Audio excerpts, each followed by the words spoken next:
Huh? Iron. Tired. Iron. Iron.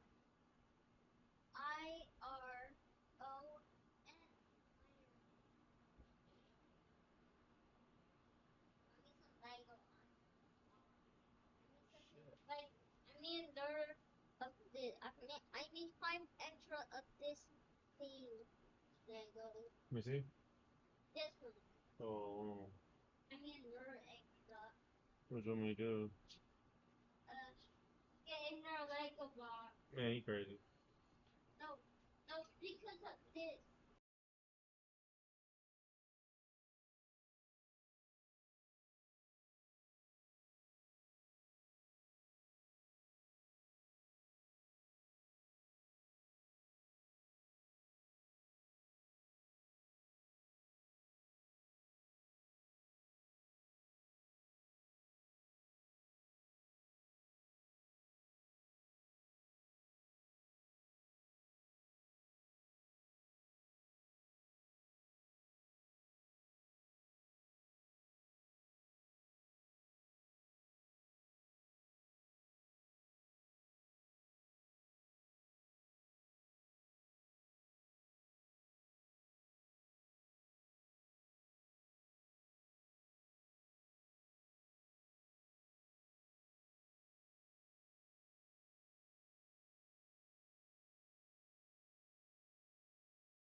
Minding my own damn business.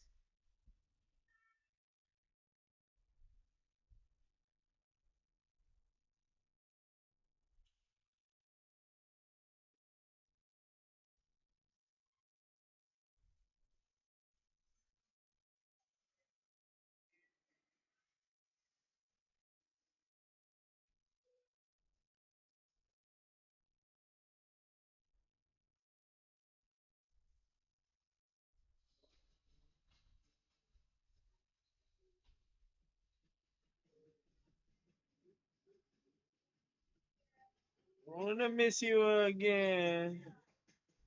Feel happy again.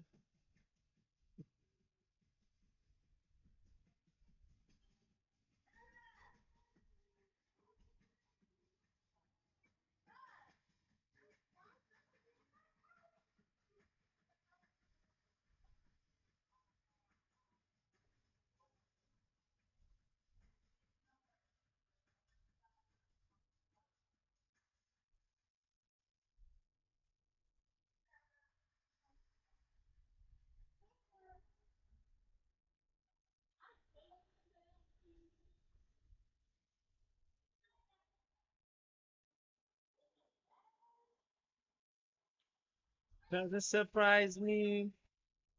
Do you really think that I could care? You really don't like me? Find somebody else that anybody else out there. Don't fret. I'll miss you again.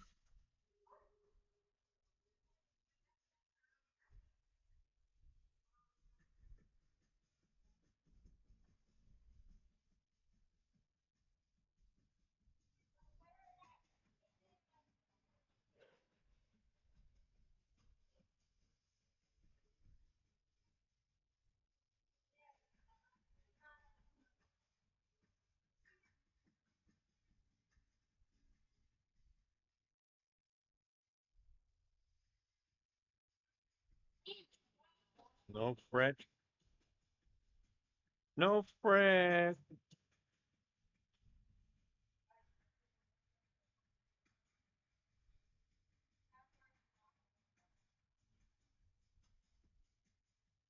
What you got?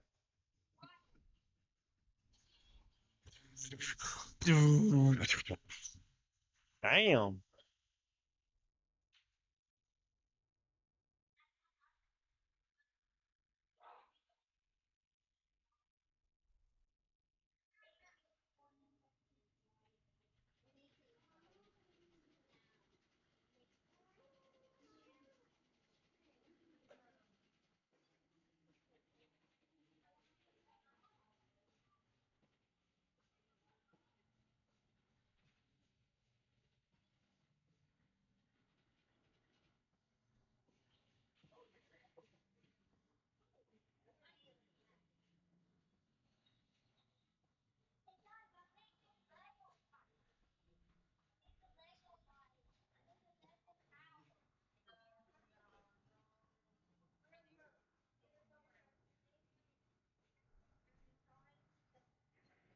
Life goes on and on and on and on and on and on and on and on.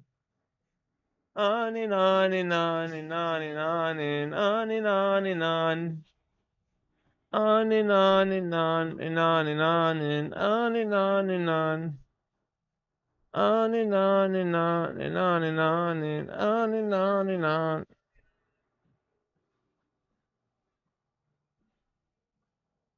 Two pieces in my phone, but not a fighter.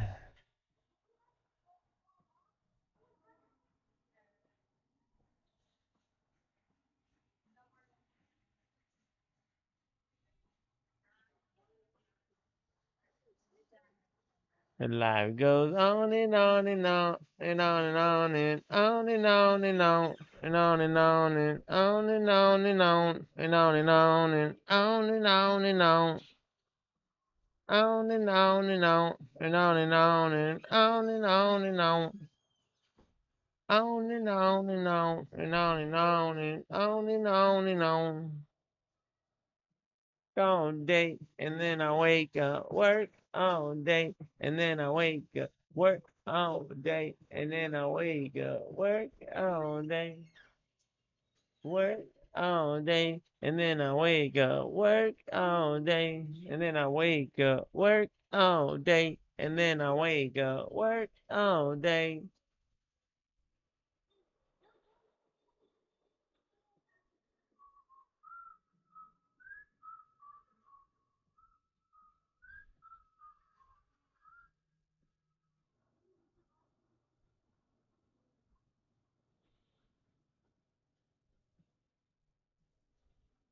Second chance, second chance.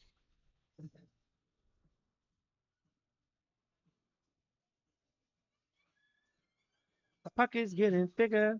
The watch is moving quicker. My candle's getting louder now that I can't sleep through the night. Can't sleep through the night. Still see your face in the glass. So why do you call when you're short on cash? Can't sleep through the night. I'm losing my mind tonight. Bank rolls on the table. Watching local cable. Hating that I'm able, hating that I'm able. But if I living fast and playing every card, checking little pills, my best is in falling in.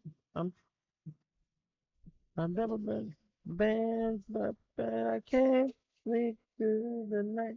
Can't sleep through the night. Still see your face in the glass. I'll give you a call when you're short on gas. Can't sleep through the night. I'm losing my mind tonight. Baby,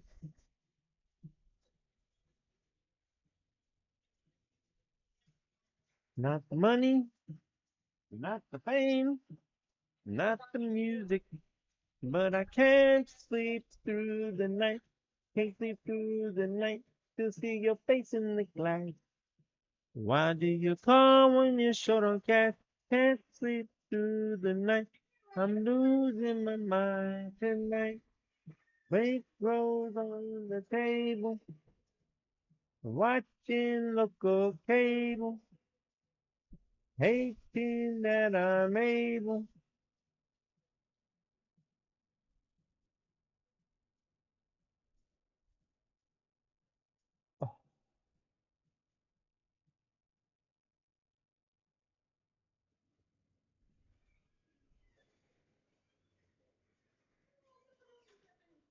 Robert Lovell?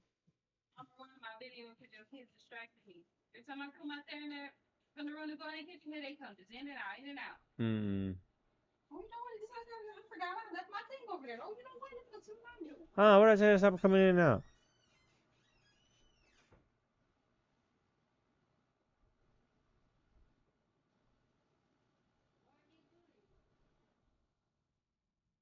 Don't remind me.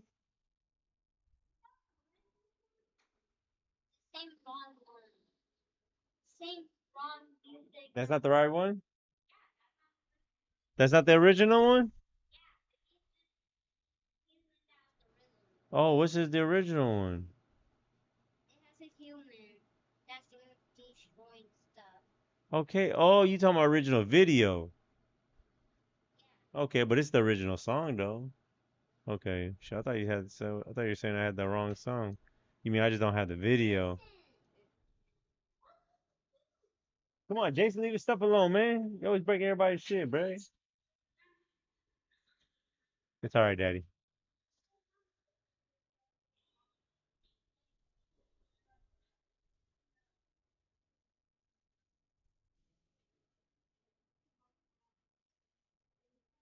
And no plan, no Fred, and I never wanna see you again. No.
Honey, nani, nan. Honey, nani, nani, nani, nani, nani, nani, nan. Honey, nani, nani, nani, nani, nani, nani, nan. Honey, nani, nani, nani, nani, nani, nani, nan.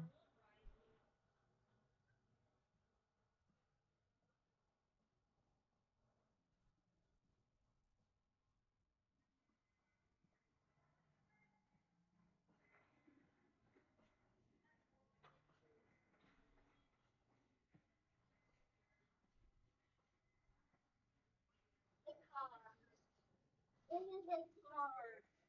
This is a car. Driving car.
Oh my. Looks like now. Upside Like a W, an M. the power lines. Oh shit. And it's going to die from the tornadoes. Let me just go to the right. Here is some takes. Dandy's world is repetitive and boring. Saying for Animal You gotta watch that Hospital, goddamn a lot mouth. of DBR skins isn't worth spending money or wasting your time because of the small difference design of it. And that's all. See you. Maybe you need to check your work. Here is again. some takes. Yeah, definitely. Dandy's world is repetitive and boring. Same for Animal Hospital. A lot of DBR skins isn't worth spending money or wasting your time because of the small difference design of it. And that's all. See you. CEO? CEO? You mean see y'all? Yeah, I don't know. No, it's the AI. I double checked it. No, you did good. Triple check it. I even added an extra check. AB said he was gonna beat shit down my leg, and this other guy's been saying he's supposed to box me forever now. Here we are. Here we are. And ain't no boxing going on. There's no punches. There's no bucket full of blood, spit. Where the fuck's the work at? Yeah, niggas over there working their phones. These niggas ain't boxers no more. They didn't turn streamers. They ain't boxers no more. They didn't turn streamers. They ain't boxers no more. They turned streamers. He said, fuck it, it's getting bread. AB said he was gonna beat shit down my.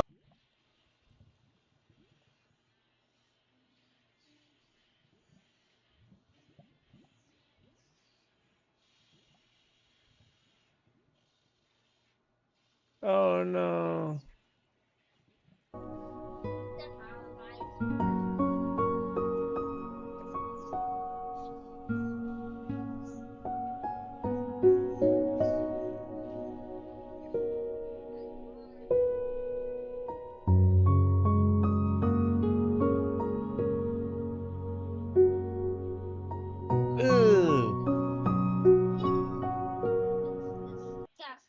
I gotta watch that one later.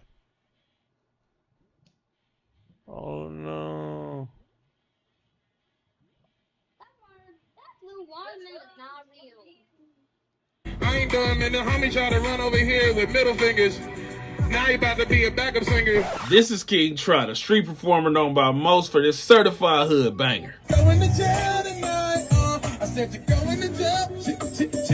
Said you're going to jail tonight. But allegedly, this goofy ran up trying to shut it down like he was an NYU film school graduate. I'm an NYU film school graduate, sucker. Tore every ligament in his knee loose. My neck, my back, my neck and my back. Oh. King Trot performed an entire set while this man lay there waiting for the paramedics. And homie was jaywalking. Now he on the ground like he up in a damn coffin. He freestyled about this man for what felt like 35 to 45 minutes. I wouldn't have been able to sit through it. I'd have had to crawl out the frame. I mean, you see that tree right there? I'd have crawled behind that tree because ain't no way I'm about to sit here and listen to you freestyle about what's going to be at least a 6 to 12 month recovery time. But he stayed there, y'all. And while he stayed there, Trot created a bop. And I'd be remiss if I didn't get a little piece. He ain't going to jail. He's going in the ambulance tonight. In the ambulance tonight. Homie about to hit the hospital. He done tore his knee. I'm the brother on the microphone killing all the beats. Homie tried to punch me and failed. Big boom in the room. Hard go.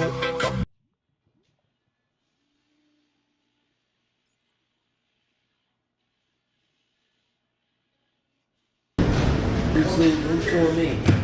Now somebody's suing me. Says somebody's suing me for sexual battery. Oh man, so a moment has come that many of us dreaded but yet expected. Adrian Broner has been sued for sexual battery and assault, alright?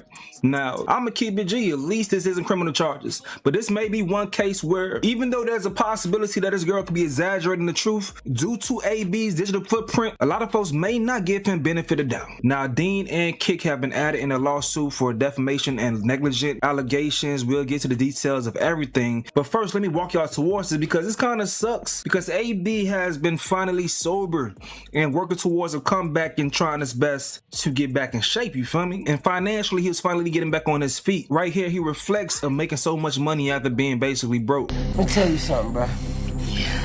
I ain't seen a number like that in years.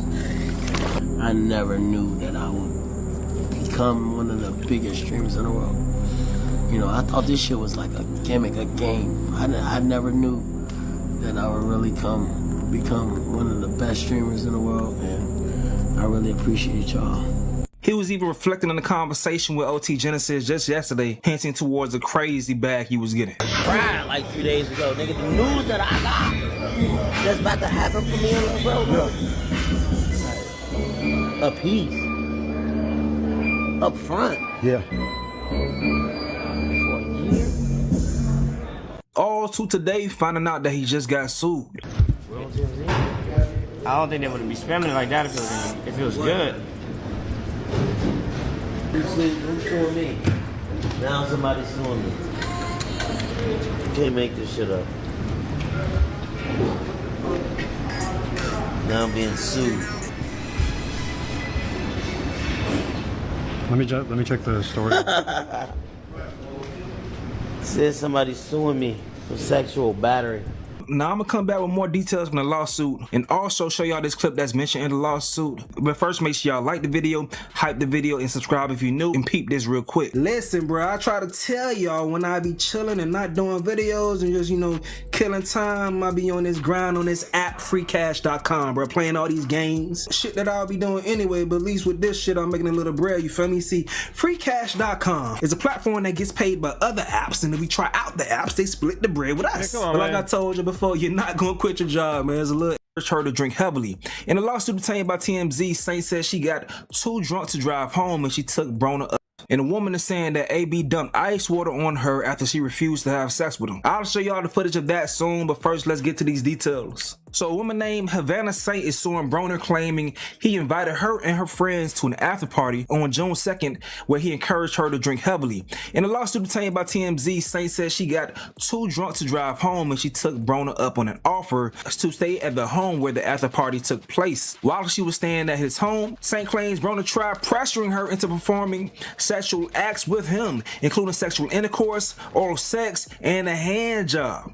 She says he also exposed his genitals to her and grabbed her hand to try and force her to engage. Saint says she told Broner no multiple times, adding that she told him she was not interested in men and stated that she preferred women. Despite his alleged conduct, Saint says she went back to the house the following day, June 3rd, at which time she says Broner expresses anger that the two had not been intimate the previous evening. Saint says Broner tried to drag her upstairs, which she says she expressly refused. She says she again informed Broner that she was not interested in men. At times during this incident, Saint admits she was laughing, but only as a way to conceal fear and discomfort. On June 8th, Saint says she went to a separate live stream content residence in Los Angeles County, California, where she says she ran into Broner again.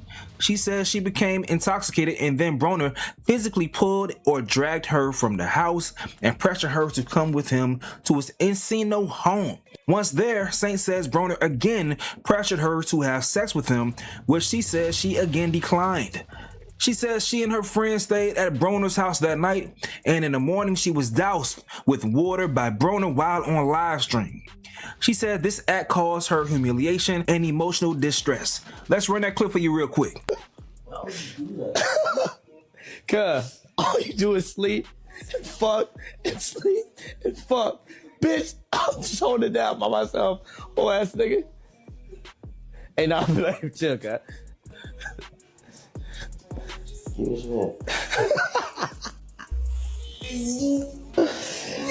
started. Hey, bro. Water fight today. Yeah. Bitch, you gonna be here? You gonna suck some dick? You gonna water on niggas? You too. That's what's going on. Yeah. All day. Make yourself useful. Just like you say, you gotta make yourself useful. Some bitch. Just coming around. Mama just wanna be around it. Wanna be lit. Ain't none of that. You invited a bitch. Stop bringing bitches. Stop inviting these hoes. She made me nut last time. But, nah. You invited a bitch. God.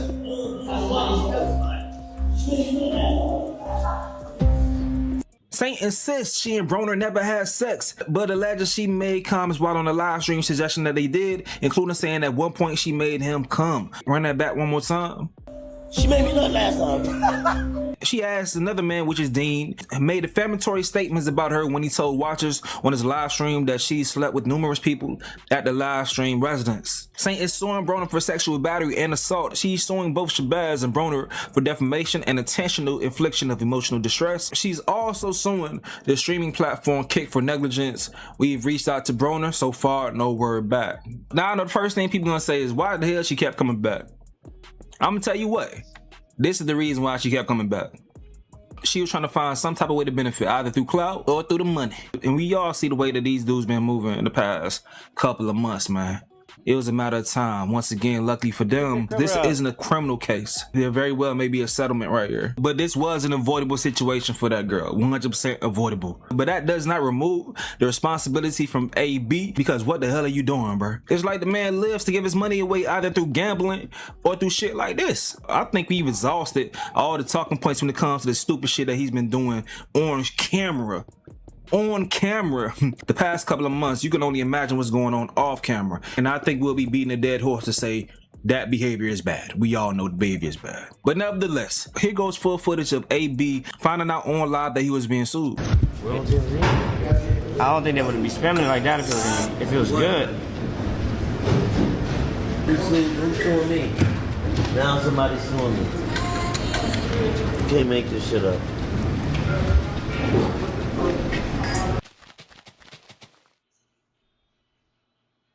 The thing about fouls is they work, so fight clean.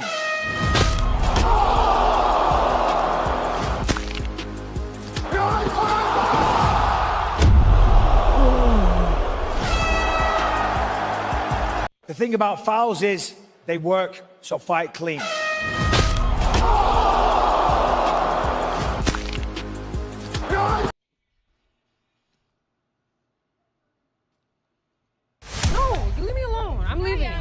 Don't tell me what to do. You've been disrespecting me. They straight don't matter, bro. Why don't we just love each other, bro? So I don't care, bro. OJ, if you with me, set that shit again.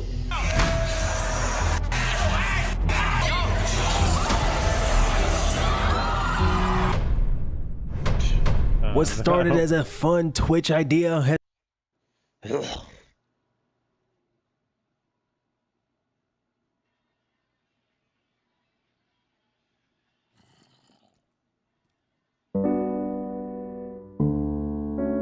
We got that Zelda song. I can't. This is copyrighted right here.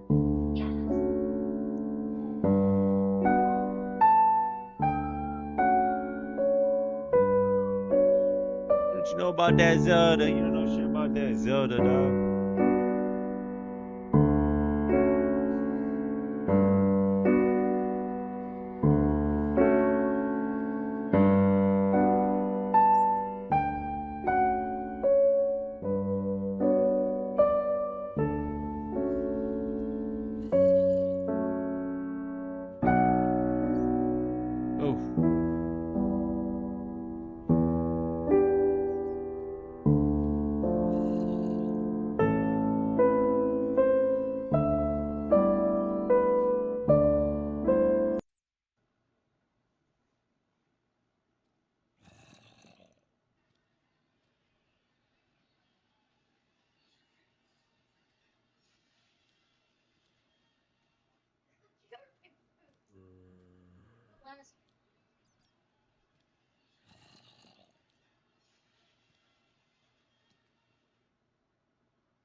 Damn. That's not behind the back? No. That's the side of your head, gang. You dead ass? Where did he just hit you at? Where did he just hit you at? He hit you that hard? Gang. You telling me this man just hit you that hard? Yes, he hit me that hard. But I'm trying to tell you, he hit you right here, though, man. He hit me hard as a bitch. Okay, wait. How hard was he supposed to hit you? It's boxing. That shit was That's hard. what I'm saying. I thought I was about to fall, but I thought about it and I didn't fall. No, but right. Oh! Damn. That's not behind the back? No. We did not come this far to just break down and lose.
Man, this movie sucks.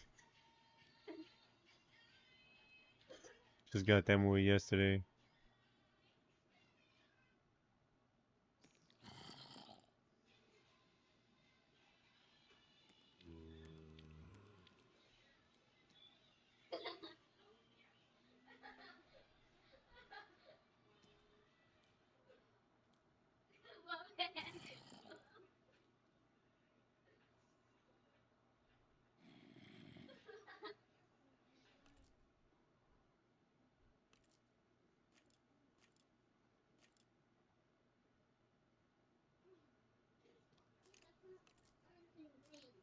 No, it's not working. It's yellow.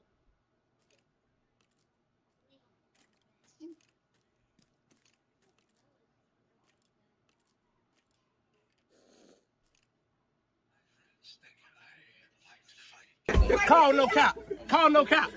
Call no cap. On my face. Call no cap. Oh my goodness. Bro, you better not. All my debuts, I'm never in Chicago without no gun. If I had a gun in Cali on my debuts, he would have just got. This situation with Lil Zay Osama is actually crazy. Now, people are saying that, well, the headlines are basically saying, oh, Lil Zay Osama gets into a physical fight with Aspen Carter and Samaya. And I just want to kind of correct, like, the little narrative, because the narrative looks crazy. It's making Lil Zay Osama look like he's, like, some type of woman abuser or something, which the video does look crazy, as you're gonna see. I'm gonna talk through it or whatever, but it's crazy on both sides. Like, both sides were acting absolutely dumb as hell. So Aspen is on stream. They're in the studio with Lil Zay Osama, and Aspen, if you don't know her, she basically went viral for being like the female bloodhound Lil Jeff. She was like acting like the female bloodhound Lil Jeff or whatever. And recently she's been connected at the hip with this streamer Samaya, and they've been streaming together or whatever. They've been, like, you feel me, benefiting off each other, but they became like real close friends or whatever. So Samaya was in a relationship with No Cap.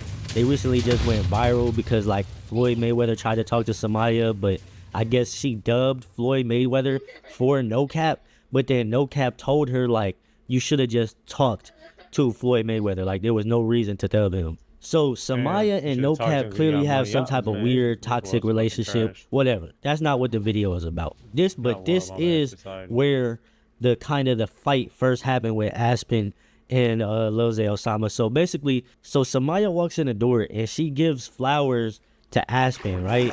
And Lil Zay Osama says, "Oh, I'ma call No Cap. I'ma call No Cap," like basically like joking type shit.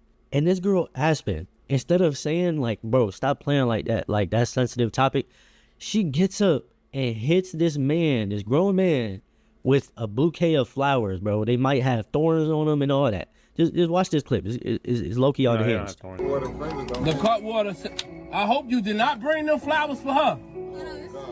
Oh, okay. Thank you. What the fuck? Oh, man. I swear to God. Call No Cap. Call No Cap. Oh, get him off the lab. I'm off dead grandma. Think here.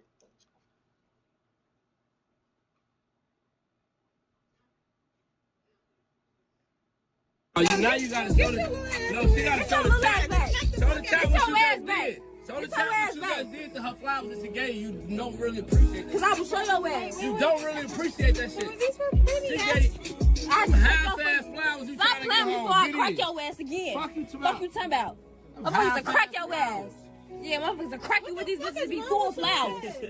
Stop playing before I get the bottom on your ass. Hey, folks, beat that ass, folks. Come on, keep it. I'm putting them out. Look at this nigga, bro. Elder shells, nigga, you know. So Lil Zay Osama low-key tried to like play it off, like he tried to make a joke about it, and then Aspen, I guess whatever, she didn't take the joke seriously, so she hits him again, like no self-awareness. She hits a grown man again, right?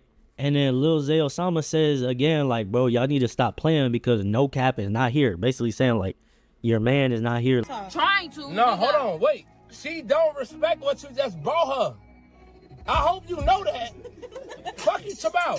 She just hit me with her flowers. Oh, you don't respect I had your back. Great. I had your back. See what it just hit? Oh, stop playing. Stop talking. Alright. Who's smoking a black? Where my black at? Cause motherfucker got me fucked up. No Cap ain't in here. Where my black at? Say some dumb shit again. Where my black at? Stop using his name, bitch. I'm not playing with you. You said what? What is that what beat your ass in here. I want you to do something. I want you to do something. Move. Step. Make a footstep. Not like that. I'm not something. even gonna pay you no attention. You know? Your ass not doing shit. I'm gonna show your ass something. So step your big ass back. Your little big ass. Short as hell. Yeah, I'm that fucking body. I'm telling you, I'm gonna show your little ass something. So after this, Aspen Carter literally makes the situation 10 times worse, bro. Like 10 times worse. So he tries to like de-escalate it, right? He asked her, he's like, "Hey, what's your name?" Like, "I don't even know your name." Aspen Carter, she's all defensive, like using the flowers as a weapon. She's holding it like she's ready to swing at all times, right? And he's just trying to talk to the girl. Aspen Carter says, "Don't worry about him. He's known for like beating his baby mama or something like that." And then she talks about how he got his car stolen in Chicago, which if you don't know, Lil Zay Osama got his car stolen by like Von off 1700 or something. And it was like a whole thing. So now she's bringing up very personal situations, like basically attacking, you feel me, Lil Zay Osama's character. I ain't tripping. What's your name, sweetheart? You know my name. Oh, that's him? I don't know your name, for real. What's your name? So how do you know you about to know Cap shit, bitch? Watch out. Because I know about the vlog that went up, but I don't know her name exactly. How you know it was me? You could just say he be beating his baby mama. That's his clip. Yeah. I'm gone. You said the no cap shit. Yeah. Oh, okay. Cliff Farm for Cliff Farm. My mama. Cliff Farm for Cliff Farm. Fuck what you talking about? All day, every day, I got her back. So fuck you talking about? You want to Cliff Farm? I Cliff Farm your little ass. Hey, Aspen, when you go back to the rack, you ain't gonna be good with her. I swear to God. Stop playing with me. They motherfuckers take your car. I'll take that bitch again. Stop playing. My own auto propane. Fuck you talking about? Bring that bitch back to the rack. Hey, chat. Hey, chat. Why she trying to troll? Hey, chat. Why she trying to troll, chat? I ain't even gonna ask about what happened, but it's good though. Yeah. Okay, how about we all just what? How about we all just They stole a car from outside of the studio, but it's cool though. Yeah, they stole that car. How about we all just Well, they took that car. You trolling me, bro. They took that car because you trolling me. Ooh.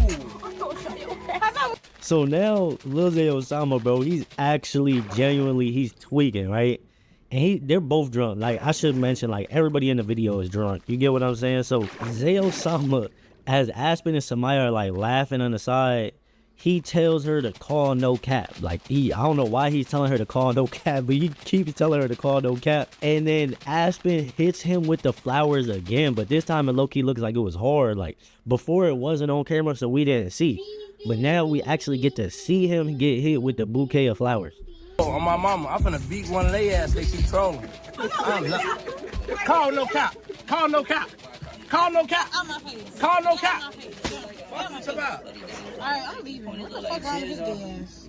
What the fuck? What you talking about? And if I did, what the fuck? Fuck your ass. You stop putting another nigga name in some shit. With your dumb ass. What the fuck wrong with you? You want me to beat your ass down? You a grown ass man. Do you want me to beat your ass down? Bitch, you ain't gonna beat my ass. What the fuck wrong with you? What the fuck are you talking? Alright, so now one of the grown men in the room see that it's escalating, and he decides to end it and cut stream. You get what I'm saying? And this is that part. This is G Money from No Limit. You know, he had to do something with Juice WRLD and Bibby and stuff. I think he's like Bibby's family member or something. But I think he signed Aspen Cartier. I'm pretty sure he signed her. I'm not sure though. But yeah, he came and he ended the stream because it was escalating like too much. He could see that it wasn't going nowhere. Even though it doesn't matter because it still continues outside of the studio because, I don't know. You'll see later. But yeah, I'll play that clip. Is there somewhere out there to sit until y'all done? There's a lot of places out there to sit on the floor, in the car, everywhere. Shut the fuck up talking to me, bro. On my mama, it's a lot I'm of not places. asking you, dumbass. You better sit your stupid ass down. What the fuck? You talk real reckless. Nah, for real, cause You like, talk y'all real reckless. No, taking this shit too you far. talk too much I though. don't play You games, talk too much. I'm not playing no games with your ass. You talk too much. Shut your bitch ass up. On my mama, I smack the shit out you. I'm gonna show you, and I'm gonna show you something. I'm gonna show you something. For all my dead people, I'm gonna show you something. I'm not playing with your little ass. The fuck? I don't give a fuck who you think you is. Bitch, you ain't nobody. On all my dead people, you not nobody. You not nobody. Fuck. Keep drinking that cold water like a bitch. So then they get to the car, right? They're getting ready to leave the studio or whatever. And Aspen gets to talking about how that Lil Zay Osama is actually an op when they're in Chicago, like their neighborhoods, whatever, they don't get along and that they're actually ops or whatever. You can go to the live before this. He was not saying shit like this, and he got every right to show me. He can say fuck all my dead homies. He can say fuck so many shit. He's from the opposite fucking side. So what the fuck is you running your shit for? Oh my dear grandma, you come in that bitch playing with somebody. Okay, cool. The clip's already gonna say I'm not taking up for it, so I'm hold on, wait, you tweaking for? Cause you are already from the opposition side. And then as she's talking, Lil Zay Osama walks up to the car and they get into like a crazy squabble. Like you can't see what's going on, but you can hear there's something physically, like there's a physical altercation going on outside the camera's view. You get what I'm saying? I don't like your ass. Why the fuck is ass coming to the car? Oh my goodness. Bro, you better not fucking touch her. What the fuck wrong with you? What the fuck is wrong with you? Don't touch her. Don't touch her. Don't touch her. Don't touch her. Yo, where the fuck the niggas at? Why the fuck y'all let her touch me? Bro, move. Why the fuck y'all let him come to the fucking car? What the fuck wrong with you? Just get in the car. Get in the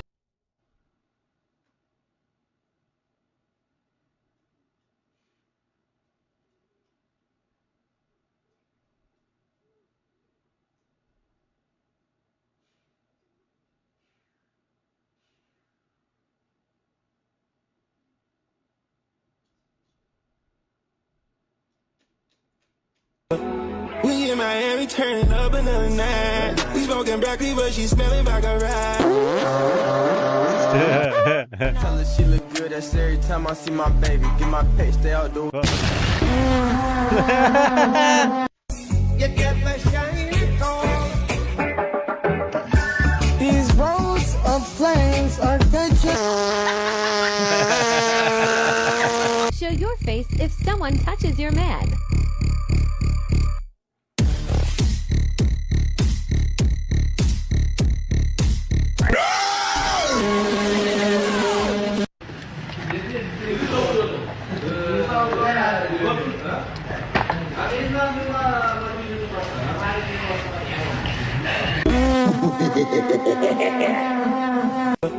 We in Miami turning up another night. smoking broccoli, but she smelling.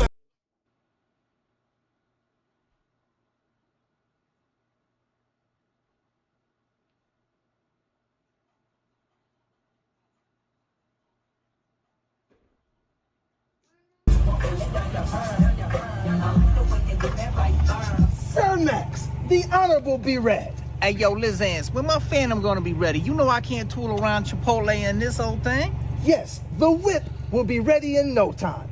And I believe that your waves look fantastic under that do-rag. Just got them tight. Drink? Cheap-ass bottle. What's this? What you mean, fool? Hey, that's from Wally's on Rodeo. For shizzle my nizzles. Hey, yo, Max Izzle. Who these two busters all up on the driveway in my ADU? So what, I thought you invited them. We got a problem here? Oh, you trying to step? You know who you dealing with? I'm B-Rad G. King Kong ain't got nothing on me! What Caucasian descent is he from? Damn, he a O-N, man. You mean a Y-N? No, a O-N. B-Rad! What are you doing, Till? These are the guys that's gonna help us at the Malibu tournament. This is the starting point guard. Hey, man, what is this, B-Rad? I could have stayed in the hood for this kind of Man, kick the ball, Los. Dance, you and your friends, let's dance. Dance, you and your friends, let's dance. Let's go, let's go. Don't you wanna dance? Don't you You finished putting it in and stuff?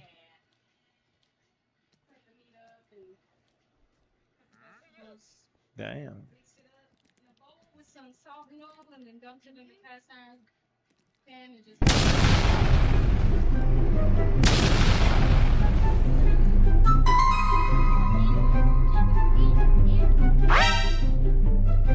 Oh, she driving?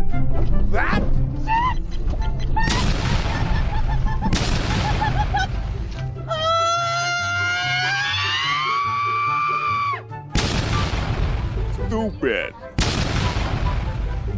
20 whole seconds her eyes were off of the road. Get rid of her whole entire license. Make sure to like this video, comment, subscribe, and let's get started. 2 girls or 2 guys? 2 guys. They were actually siblings, and I made them make out.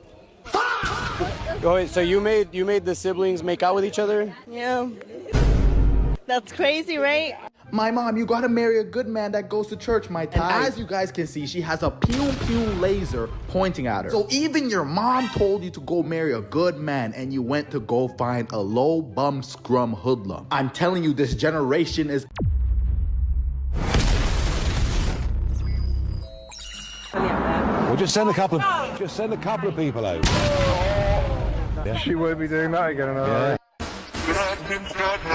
I've been married long time ago. Where did you come from? Where did you go? Where did you come from, Cotton Eye Joe? I've been married long time ago. Where did you come from? Where did you go? Where did you come from, Cotton Eye Joe?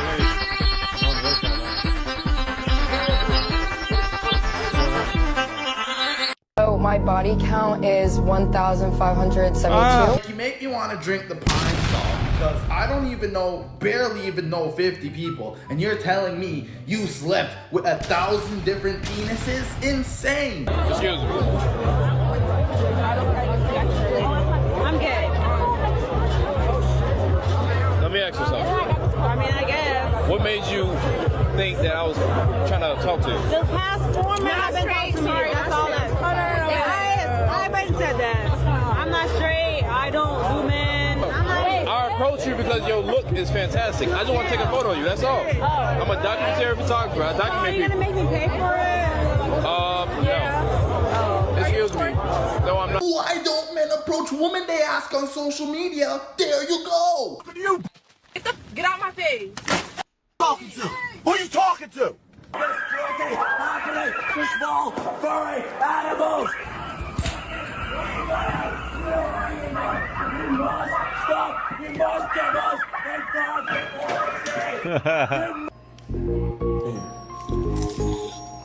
Is it good? Mm-hmm. Try it.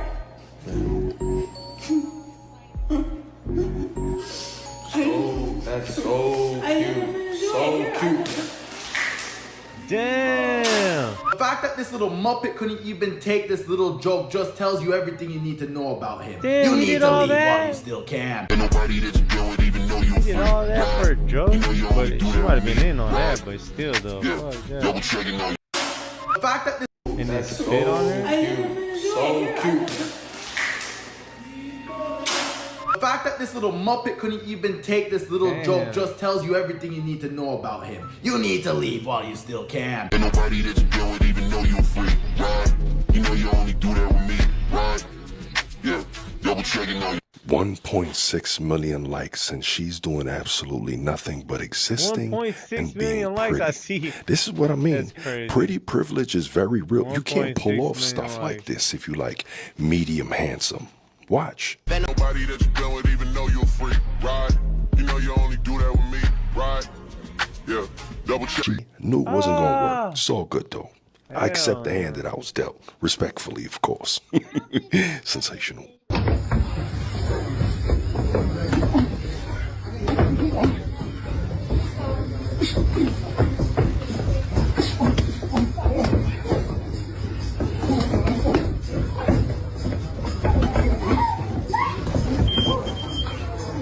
Damn, you fine as fuck. Yo, what you? Hold on, bro. Hold on. What's your name? She told me her name. Yeah, I ain't gonna lie, bro. I don't think she fucked. No, she not fucking with you, bro. Back up the stairs. Yeah, I just wanted your number right quick. That's all. Here, I'm gonna type it in. Oh, for real? That's how you gonna do? Hey, the best man win. You can go ahead and throw her straight back to the streets. You don't like butter? You can't do that. Butter dipped in Dr. Pepper. You're dipped in Dr. Pepper. What? Mmm.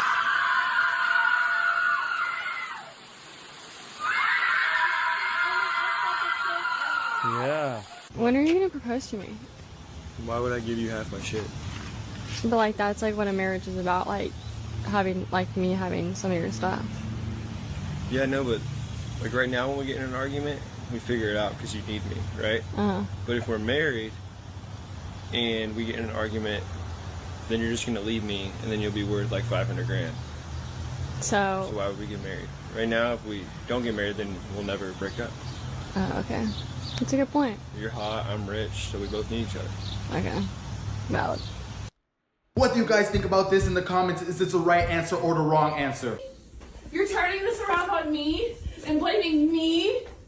You didn't mention yesterday that you don't have a job. Leave me alone. No. Move. No. Get out of my way. Don't take my car. Shut up.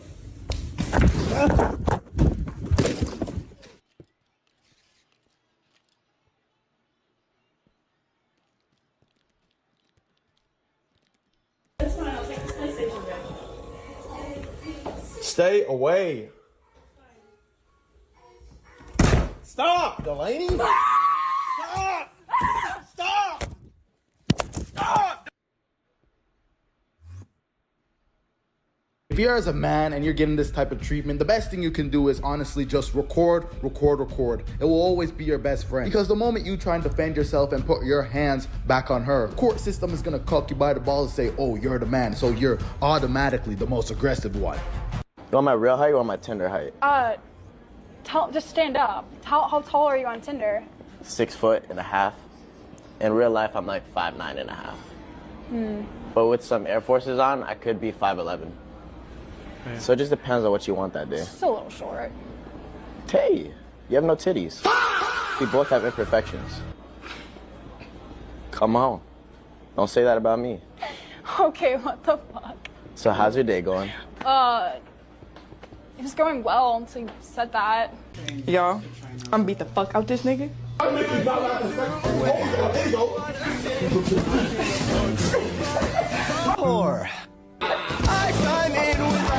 How would you feel if I threw in a little something special, a happy ending? How would you like that? No, I love that. He got me messed up. He just said yesterday. Oh yeah, okay, watch this. You thought I was classy. You about to see the craziness today. You thought I was crazy on 7. I'll be 10. So he's in the other room now. You ain't gotta tell me twice.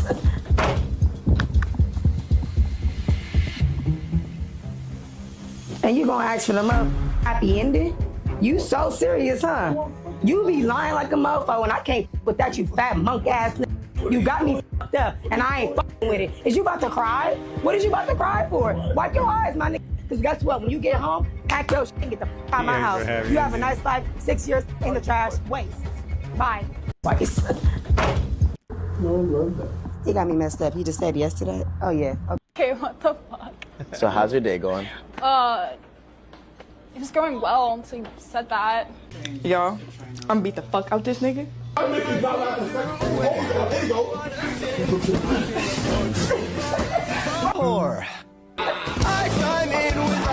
How would you feel if I threw in a little something special, a happy ending?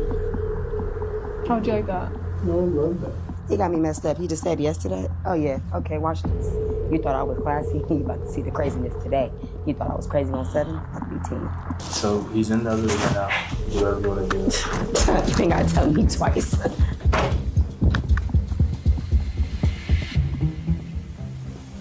And you gonna ask for the happy ending? You so serious, huh? You be lying like a mofo, and I can't with that, you fat monk ass nigga. You got me fucked up, and I ain't fucking with it. Is you about to cry? What is you about to cry for? Wipe your eyes, my nigga. Because guess what? When you get home, pack your shit and get the fuck out of my house. You have a nice life, 6 years in the trash, waste. Bye. And that's all it took? A freaky massage just to rub your pigalayos and then boom, you right there cheating on your girl? Crazy. So genuinely frustrated with myself because I have zero fucking self-respect. Like, you can fucking treat me however. I could know that you're talking to other people. And you know what? The moment you fucking tell me to come over, guess who's gonna get in their fucking car, even if they don't want to, and come over?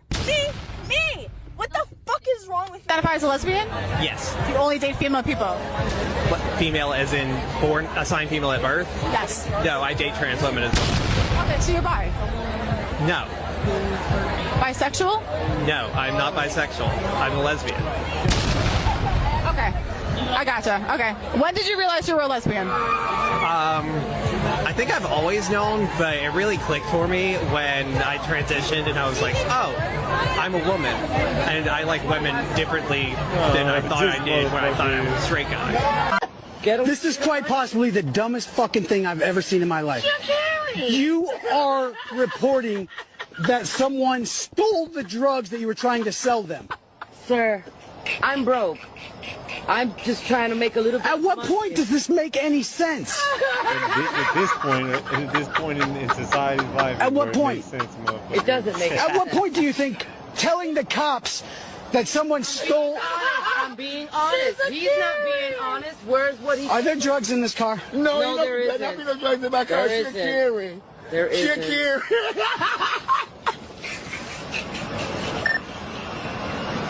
469. This is the dumbest shit I've ever seen in my life. Officer! Officer, I paid for the prostitute and she didn't give me no service, officer. She ran away with the coochie. I got scammed, officer. Stop freaking irritated.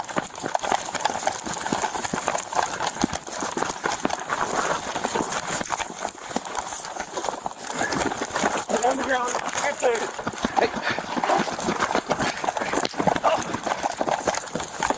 Get on the ground now.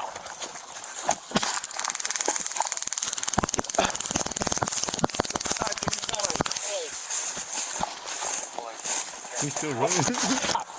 Stop now.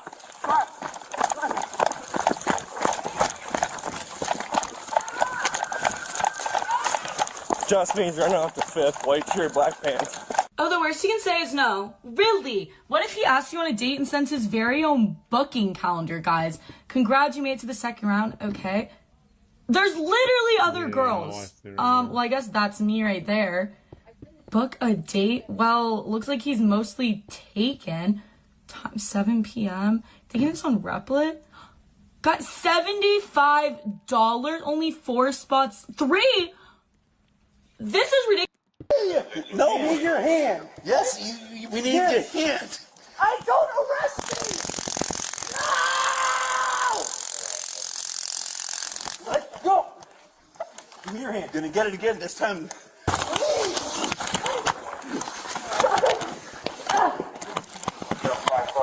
I got his leg. Jay Lee here, he is having a breakdown. Say! Just say the right pronoun! What'd you say? 7351. Get down on the ground right now. No! You're about to get sprayed. No! Get down on the ground right now. Leave me alone! I can come in there. We'll let those kids get away with this! They are not supposed to be here! If you don't lower your voice, I am going to put handcuffs on you, and I'm going to take you to a Baker Act facility. Okay. Get away! You don't tell me where to go. Fuck you! Fuck you, cop! Don't hurt me! Get on the ground right now. Don't hurt me! Get down on the ground right now.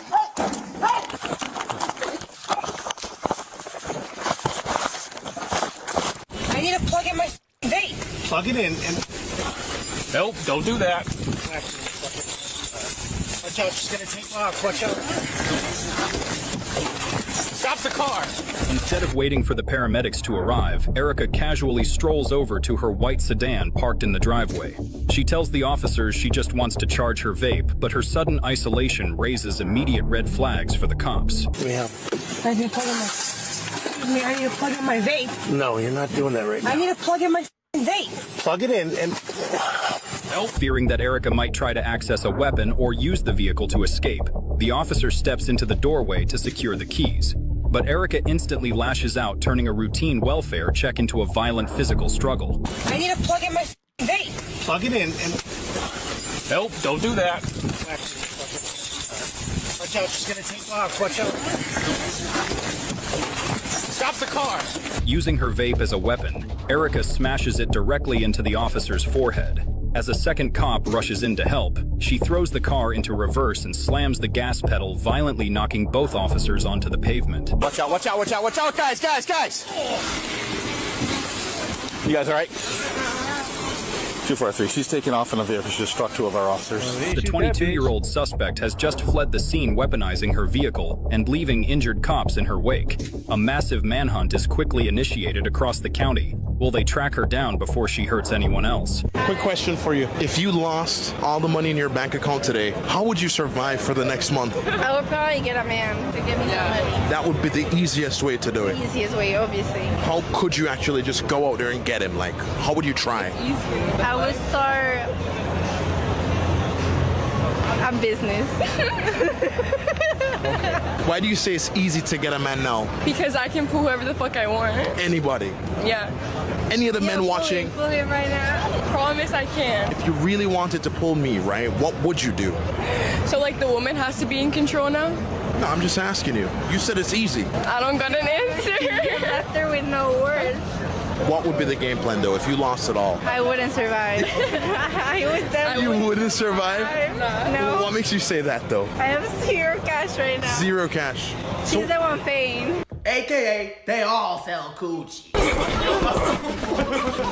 I don't know what's gonna happen here. I have pretty much zero experience. I've been in 2 very quick amateur fights, and some of these ladies have experience. I'm gonna just try to survive out here. Let's fight! Oh shit.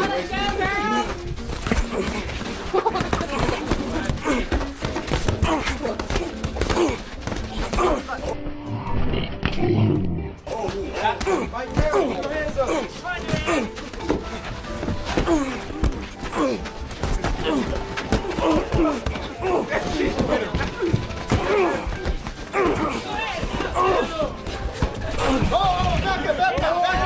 Don't blow your nose. I wouldn't blow too hard. Will swell out. Yep. Fight! Oh, hard. Oh, you're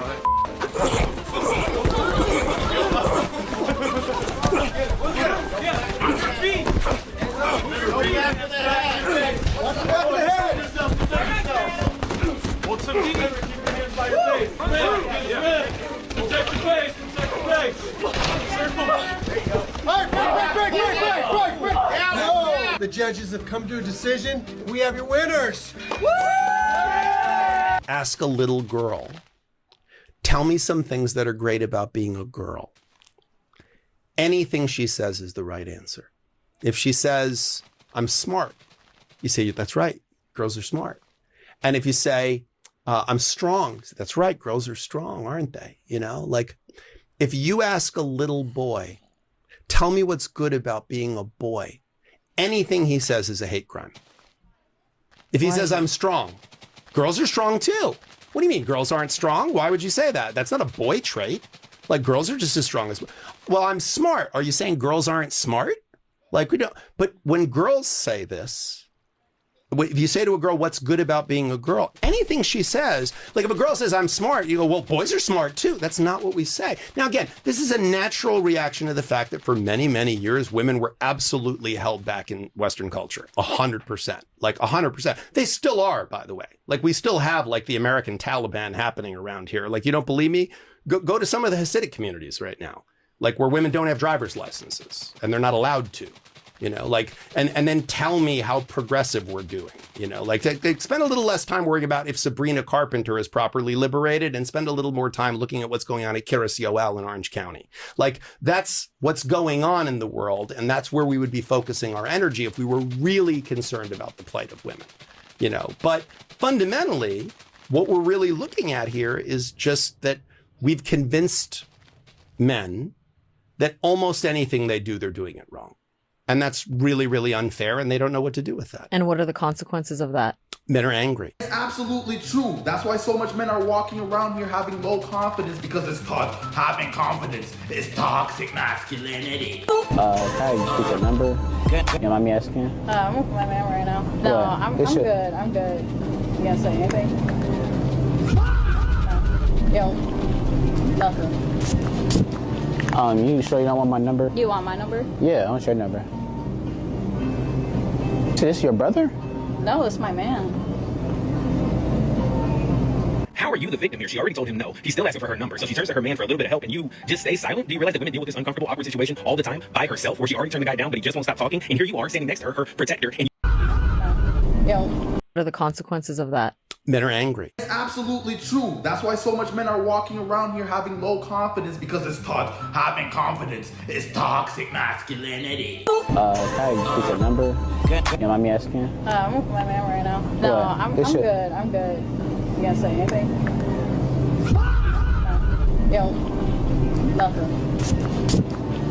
You sure you don't want my number? You want my number? Yeah, I want your number. Is this your brother? No, it's my man.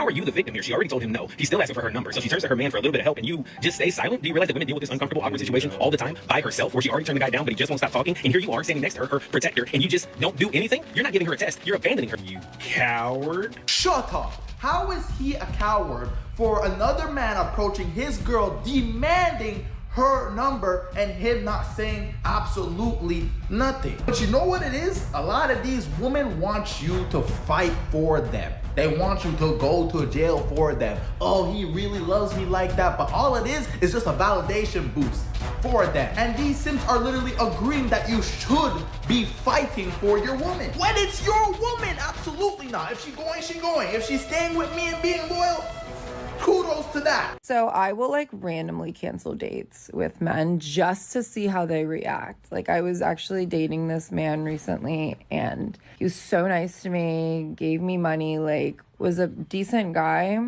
He had never really gotten mad with me before, like ever. And I've known him for like a while now. And so I like to test this obsession that men quote unquote say they have, because men love to lie to you. They will tell you so many things, but it really doesn't matter. The only thing that matters is like when you actually see how they feel about you in these brief moments when they get randomly mad and they don't mean to. So I canceled a date with this man. Randomly do something with the intent to upset the man to see how he reacts. And this man failed the test. I literally ended things with him like a couple days later because I couldn't get over this. I could not get past his reaction when I told him no. Like, what are you, a little bitch? Like, get the fuck over it. Oh! Ah! Get up. Bro! Get up. Get up. Bro, I'm not doing... Get up. Get up. Bro! Stay on the ground. Just stay down. Bro, I'm not doing shit, bro. Good. Both of y'all good. Stay over here. I'm not doing shit. I got you. You stay down. I'm not Turn doing around. shit, bro. No! Bro, chill out. What do you want to do? She got a knife. What do you want to do? Bro! Get your table. Don't give a What? Drop the knife. Oh, she turned that boy Drop the house knife. up. Now. What? Drop your knife. Sir, what do you want to do? I want you to drop your knife. What the Drop your knife. You got it pointing at her chest. Shoot her Your leg. knife. No! Drop it.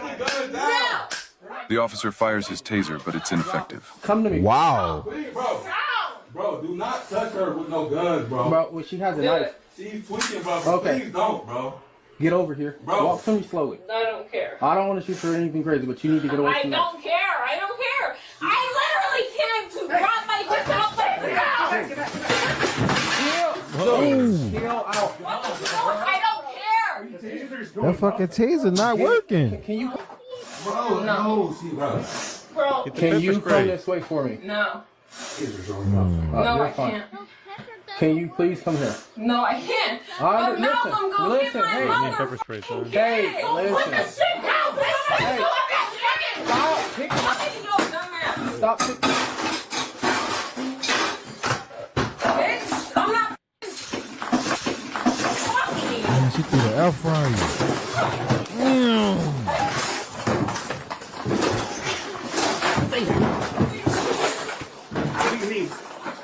Watch your other arm.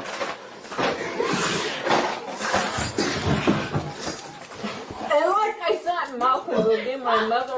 Bitch, you couldn't see me one-on-one. You couldn't see a one-on-one. You bitch. Bitch, you literally dropped. You saw me. That's the whole.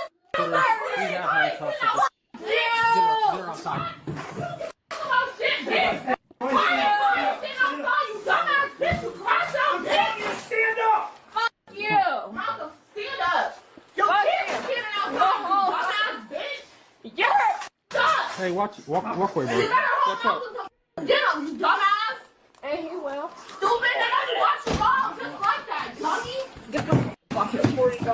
Get the no, literally get the fuck.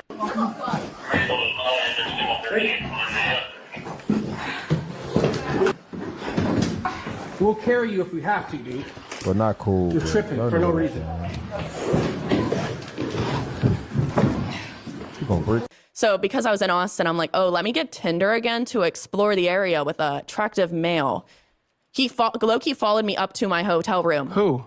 This guy from Tinder. You met a random guy from Tinder the moment you landed in Austin? No, I did some things by myself. I actually was like going to try to find somebody like, oh, let's go to a nice food spot or something. I've never been here. Okay, so you met? Yes. A man? Yes. Okay. And then he was trying to hook up with me, and I was like, no, I'm not like that anymore. And then I low-key kicked him out. This is so interesting. Ladies and gentlemen, have you followed what she just said? I want to show you, unfortunately, the modern young woman in grand display. She went around a lot of guys and hooked up.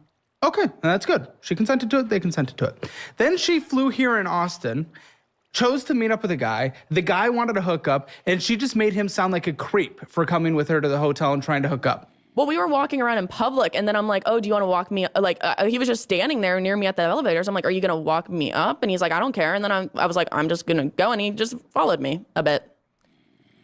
And then I was trying to understand what you just said. You were like, you wanted him to walk you up and I stuff. didn't. I was trying to go up.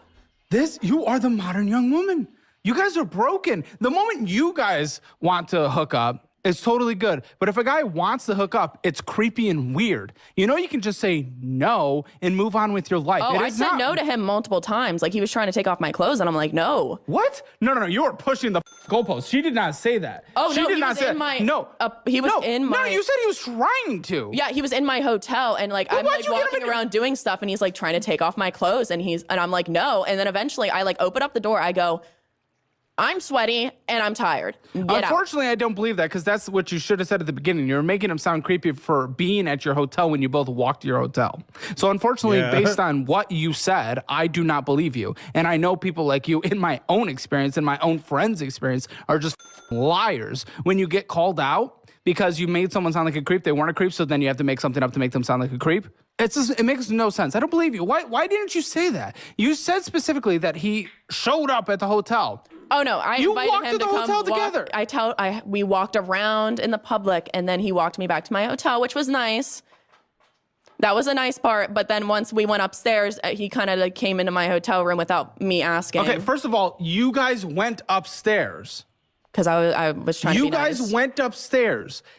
Trying to be nice. It is a natural, organic thing for two people walking around on a date to go upstairs together unless you specifically give very intentional and clear not even clues, but just say, okay, thank you, have a good day. And then if he starts to come up, I don't want to do that. He is not a bad person for going through the next natural step of which you have done yourself multiple times. You were not creepy when you did that with, I'm being told, 40 men back in the college days, which I don't even care. I'm not a body count person. I don't give a This is how dudes be going to jail because these girls be lying on false accusations just like this one. This is why you need to protect yourself as a dude. And the best way to protect yourself, stay off Tinder. Honestly, stay off Tinder. These girls are absolutely no good over there. If you're a young man watching me, stay off Tinder. If you're an older man watching me, stay off Tinder. Anyways, make sure to like this video, come subscribe, and you already know. Go ahead and comment, stay off Tinder if you made it to the end of this video. You already know. NMI out.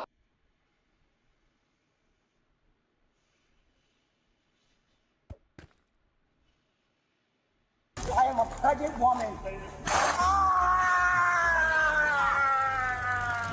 Why do they always have to bring up the excuse of I'm a pregnant woman? Make sure.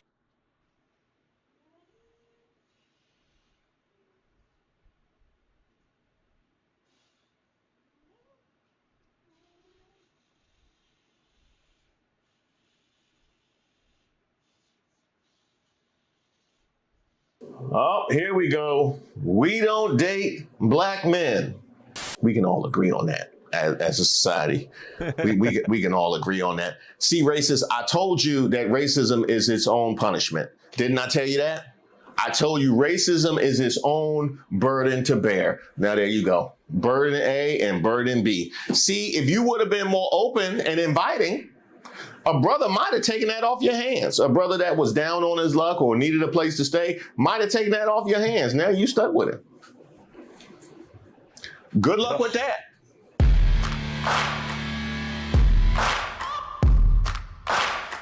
Shout out to all the subscribers and the members here on the channel. Don't forget to like the video. My name is Reese Waters, and this is Racist of the Week, where we explore the stupidity and hypocrisy of discrimination in hopes we can build a more perfect union. And also laugh. As usual, I would like to thank today's sponsor, Racism. And of course, if you have any nominees, you can drop them in the comments. You can email me at admin@reesewaters.com. I would first like to start off by congratulating the new members of Mount Edgemoor. Let's see, we got Tina Turner, we got Whitney Houston, Michael Jackson, Prince. Now, I got a question. Is the Mount Edgemoor, is that about music or hair? Because if it's hair, we definitely have a shortage of Jerry curls. I'm gonna need some more Jerry curls if we talking about hair. I'm gonna need a Rick James. I'm Rick James. I'm gonna need a Soul Glow. Just let your I'm gonna need a dope boy from Boys in the Hood. You act like you ain't never had no barbecue before. And you know I gotta have a Jules from Pulp Fiction. Does he look like a... If we doing hair. That's just if we doing hair. Now, last time we were here, we were celebrating the colonization of the White and Proud Facebook group. Oh, shit. Here we go again. Say it loud, I'm black and I'm proud, no debate. To which Boogie Brown said, all the black people triggered over a group name is funny AF. Who triggered? Who triggered? They having fun. They roasted.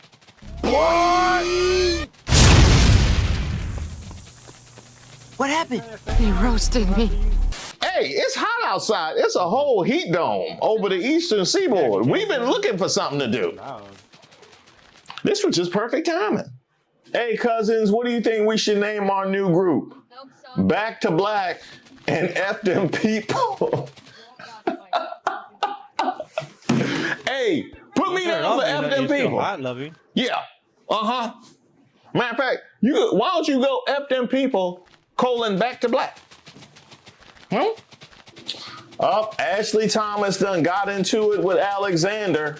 She said, nah, that's your pappy. To which Alex said, I know mine, unlike you. Ashley says the only way you know dad is because you also call him uncle. Alex, why would you? You need more black people in your life to tell you that that wasn't going to end well. Come on, you knew that wasn't going to end well. And this time around, they picking up the scraps. They still at it. They got us storming the white and proud beach, which is all the way wrong, because y'all know we wouldn't have got on that boat. We definitely wouldn't have got on that boat. And why it's so crowded? Huh? Y'all got that boat out here looking like Carnival. Me, after getting accepted in the racist Facebook group, White and Proud, say they don't block me from posting. I ain't gonna tell nobody, but you might want to go with a white pick. You know, a white pick. Or they like red too. They definitely, they mix the white and the red. I don't know which one is higher. I have no idea. But here they're fighting back. Hey, look, all the darkies are here trolling our page. Such a crowd, aren't they? Go follow your own watermelon page. I'm Sarah, by the way. Speak to me with respect. Hell no! Fucking bitch. I don't know what I'm Sarah was supposed to mean. I don't know what that was. We all knew your name was Sarah. They was calling you Sarah before they even seen you for the first time, just based on that. Look, I'm not gonna sit here and argue with your stereotypes and whatnot, calling it a watermelon page. All I'm gonna say is I bet not see you eating no watermelon this summer. Yeah, I bet not see you eating no watermelon this summer. No, because they want to have the stereotypes about the watermelon and the chicken. Y'all be eating too much fried chicken for me to have the stereotype. Got all sort of watermelon salads and this, that. It's a little too much watermelon eating for me if y'all want to have the stereotypes, okay? Run with your stereotype, put the forks down. And given the way y'all been seasoning said chicken, they probably would appreciate it. Oh, here we go. We don't date black men.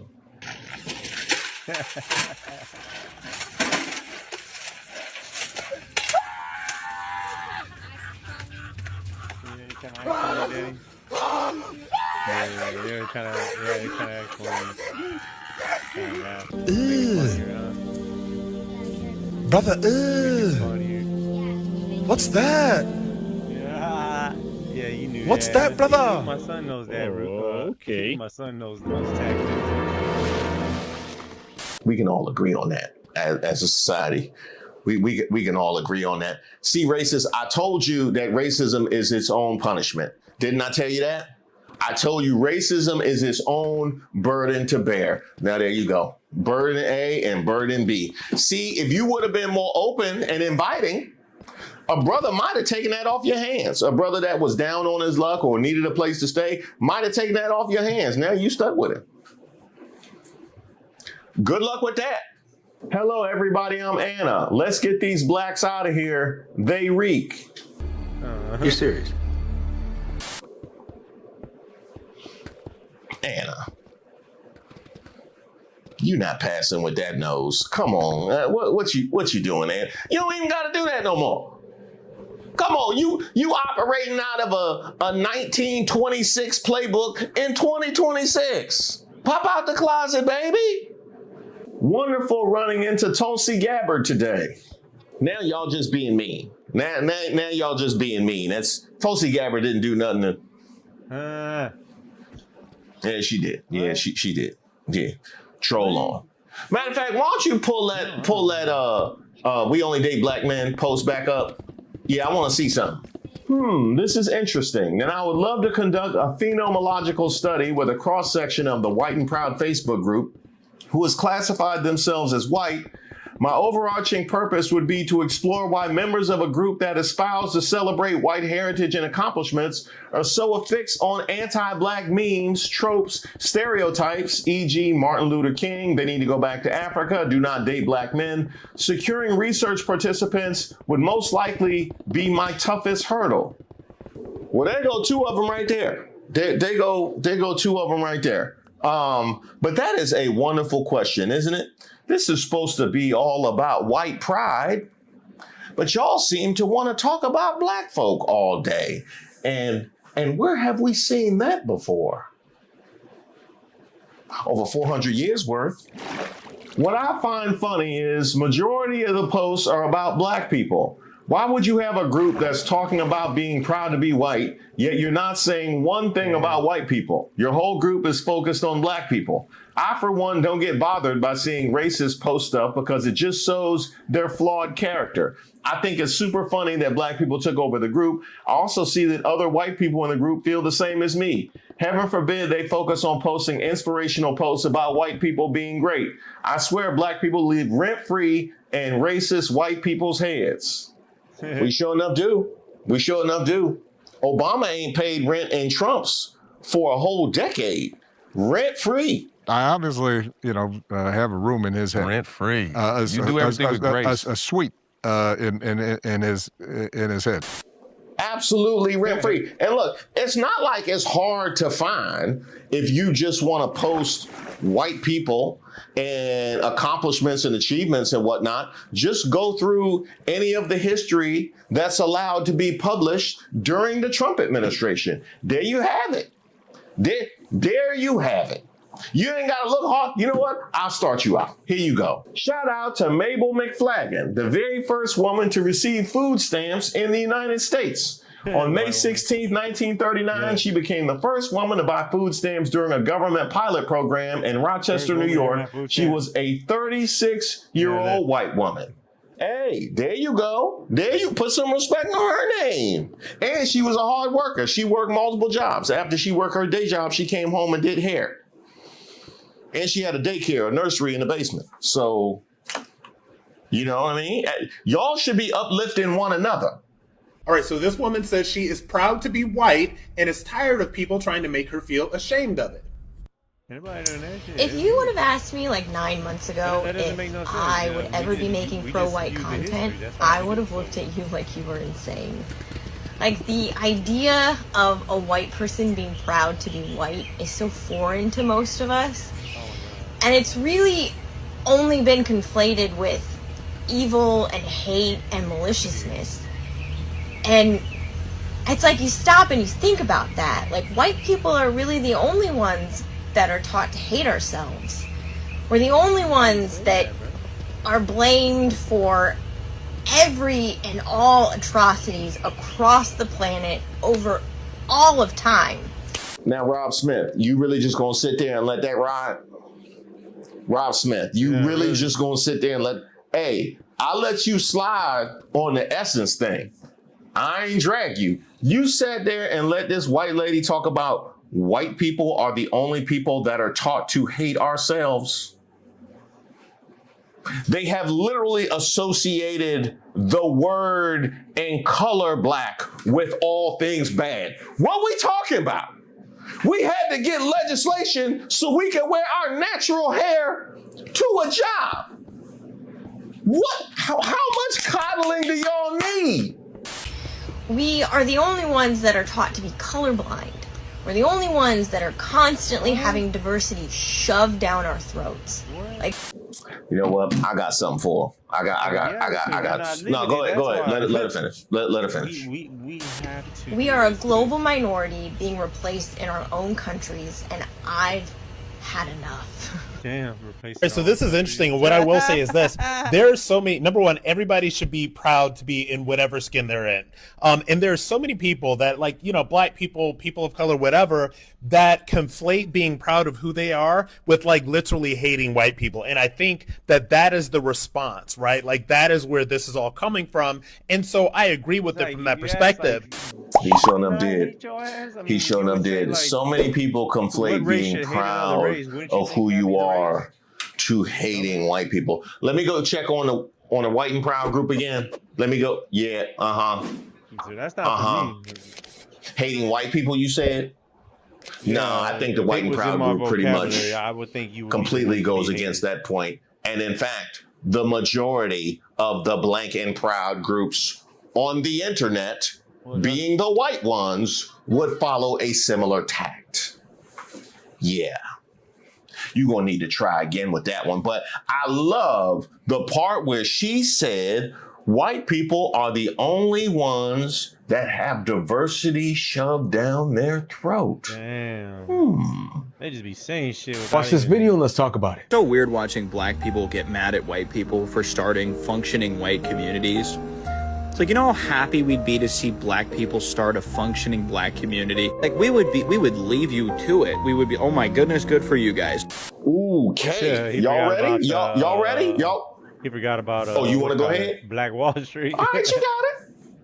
I'm Dr. Michael H. Ford, and let's talk about what you just saw. Now, he said that white people would be happy to see black people build a functioning community, that they would leave them alone, that they would cheer them on. Sir, black people have been building functioning communities since the moment they were freed from slavery. And let me show you what happened every single time. Wilmington, North Carolina. Black residents built political power and a thriving economy. A white mob staged a coup, the only successful armed overthrow of a local government in American history, and burned it down. Atlanta, Georgia. Thriving black business district, white mob of 10,000 men destroyed. East St. Louis, Illinois. Prosperous black community burned to the ground because white residents resented black economic success. Washington, D.C., the largest, most prosperous black community in America, attacked during Red Summer, a coordinated reign of terror targeting thriving black communities across the country. Chicago, thriving black community, white mobs attacked, 38 killed, over 1,000 black families left homeless overnight. Ocoee, Florida, prosperous black landowners tried to vote, entire community burned to the ground. Historians call it the single bloodiest day in modern American political history. Tulsa, Oklahoma, Black Wall Street, the wealthiest black community in America. Money circulated within the community for 19 months before leaving it. Burned to the ground in 18 hours, over 300 killed. Rosewood, Florida, thriving, self-sufficient black town with churches, with schools and businesses. Every single structure burned to the ground, every residence permanently displaced. Then when the mobs put down their torches, the government picked up the policy. The 1930s, redlining. The federal government made it officially illegal to insure mortgages in black neighborhoods, blocking generational wealth building in every black community in America simultaneously. 1949 to 1974, urban renewal, a program so racially targeted, its own administrators openly called it Negro removal. It demolished hundreds of black neighborhoods and displaced 50,000 black families every single year at its peak. This guy said white people would be happy to see it, that they would leave black communities alone, that they would say, oh my goodness, good for you guys. The mobs didn't, the banks didn't, the federal government didn't. Black people built functioning communities over and over and over again. And they were burned down and bulldozed every single time, not because they were failing, but because they were succeeding. And that is the history he clearly never learned. Now that was well said, now wasn't it? It sure enough was. And just in case you thought that this behavior was over when it comes to preventing us from being to ourselves. I mean, there's a reason why I have a whole racist of the week strain on my channel, and I never have a shortage of videos. It really probably should be racist of the day because we hitting at least 2-3 a week to be generous. How about when Jasmine Crockett got on a plane with a vote like black women hat? Now this is fascinating. This was posted by the Hodge twins who disavowed Trump. So in fact, had you voted like black women, you wouldn't have had to do all that. Now, would you? In fact, Trump is sitting down in the 30s right now. So there's a great number of people, right, who wish they had voted like black women. But you can't say that. Now, can you? Y'all remember when I said hit dogs will holler? Well, here we go. Now, my girl Jasmine Crockett made a post, vote like a black woman. Now, child, we all knew what that meant. The 92%, because, baby, we can't stop hollering. We told y'all asses. And we know she was talking about voting patterns and political engagement. Instead, baby, look at the comments.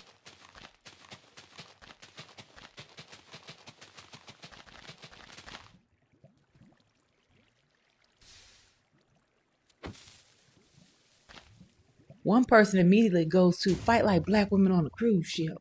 Another says, vote like a pregnant woman with no baby daddy. Somebody else starts talking about wigs and French toenail tips. Another person talks about her accent. Somebody else talking about raising kids right. I know they lying. I know they lying. And I need y'all to notice something. Nobody's responding to the political message. Instead, they reaching in their bag of washed up, tired stereotypes. Baby, we've heard them before. And we do not care. That's how anti-blackness works. You mention black folks, and for some people, the first thing that comes to mind isn't intelligence, isn't education, it isn't leadership, it isn't civic engagement. Child, it ain't even a political argument. It's every stereotype they've been taught to associate with black folks. Baby, they're washed up. We've heard all of those. And then those same people will wonder, why y'all talking about y'all not safe in white spaces? Because those beliefs, they don't just disappear. They're carried in schools, neighborhoods, workplaces, hiring decisions, healthcare, and interactions with the police. Everyday life. And the moment black folks don't act, talk, or behave like they think we're supposed to, here it comes, right on cue. And action. The people who think like this don't wear signs around their neck telling you who they are. That's why proximity to whiteness has never been the same thing as safety. If this don't describe you, then it wasn't about you. But if your first response to vote like a black woman is racist caricatures, the problem isn't the post. It's what the post exposed. Yeah. And baby, I say bring it on. And as Mystical would say, show me what you're working with. I like it like that. All right, good people, drink your water. Stay rooted, real, and knowledgeable. And mind your black business. Hey man, she was cooking. She was cooking. I don't know about that Mystical though. Is he free right now?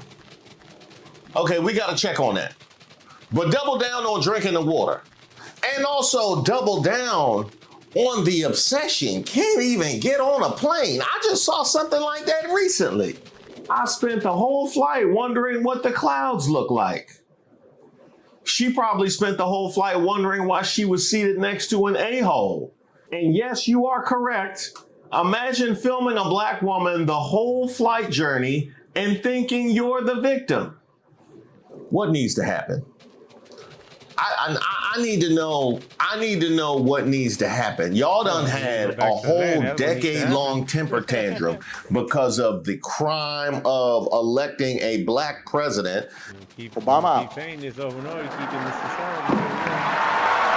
You got a whole administration that calls anything that fails the brown paper bag test a DEI. Got them pulling up Black history markers and trying to pave over cemeteries and whatnot.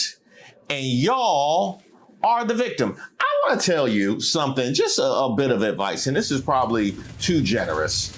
A wise man once said that joy is not in the future, it is in the now.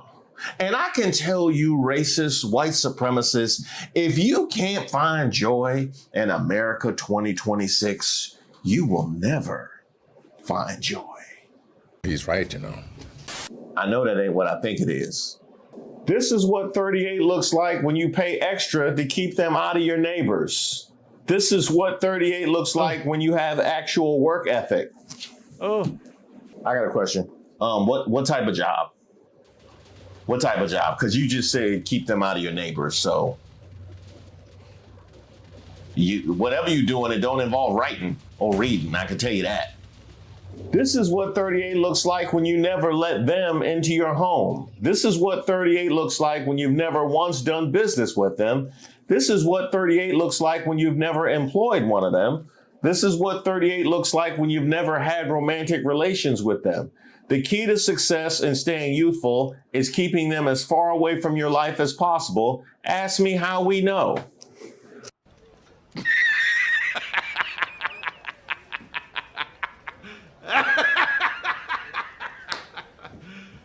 You serious?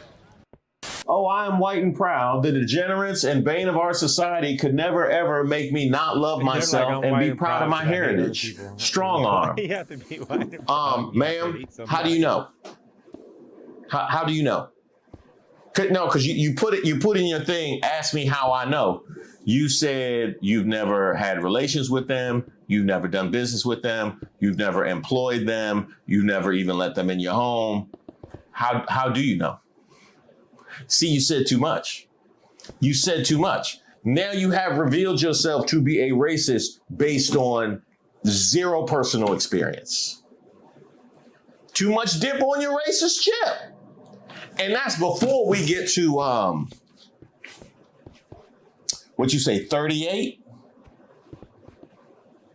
He lying on there. Yeah, good luck in those mentions. Methany Wildin.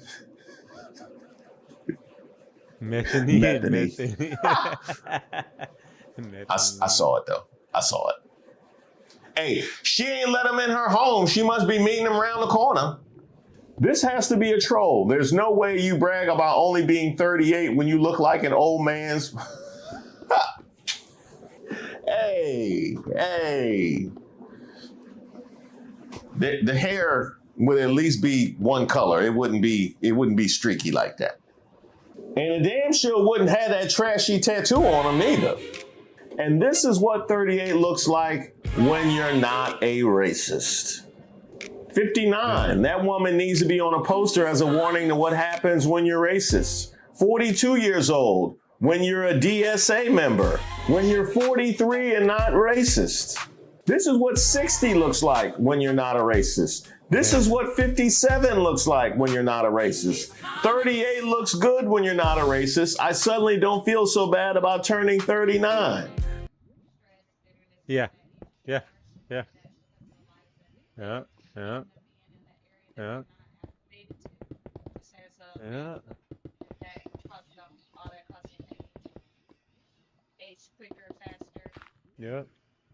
I believe it.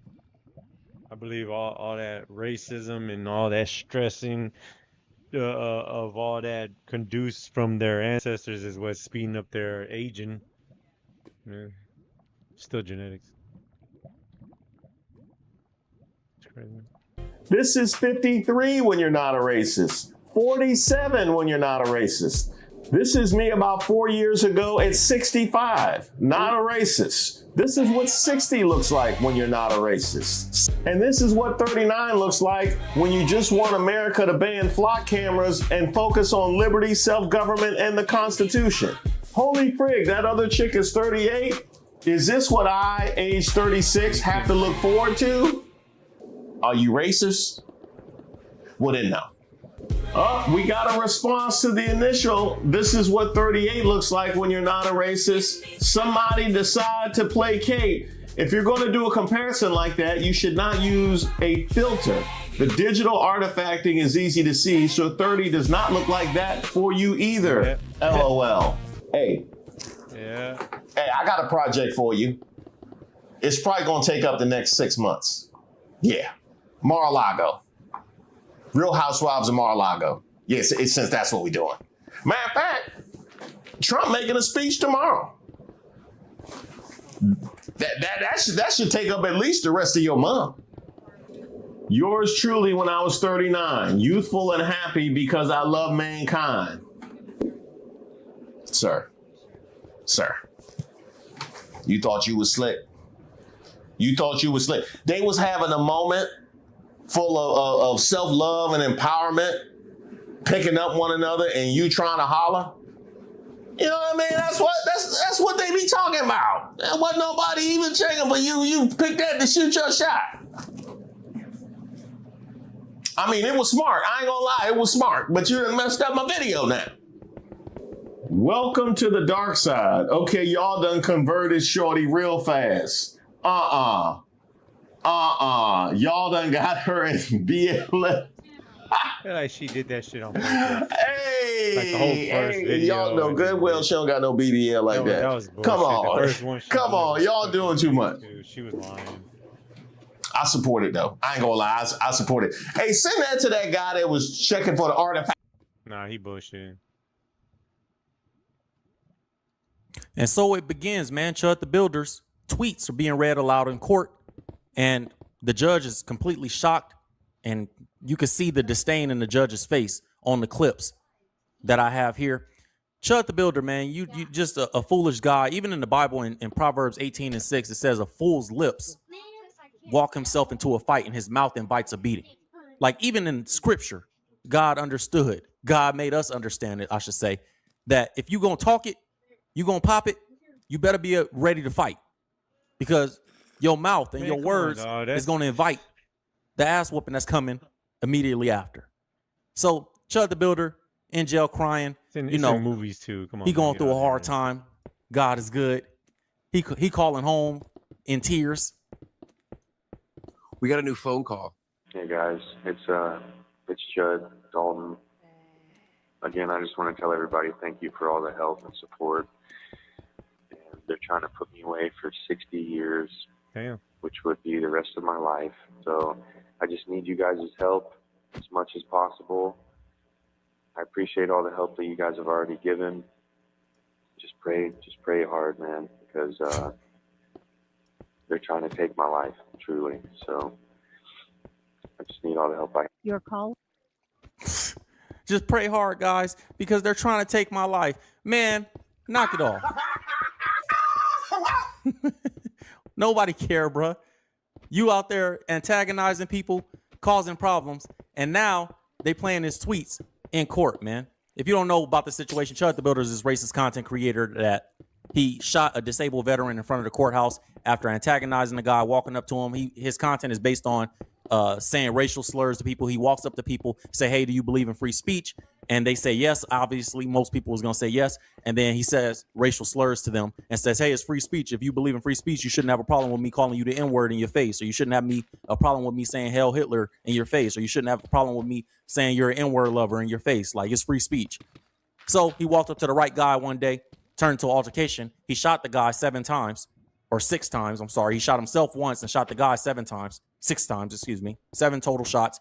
And it was a scuffle, and he ended up getting arrested for attempted murder. Now they're playing his tweets and his content in court. Check it out.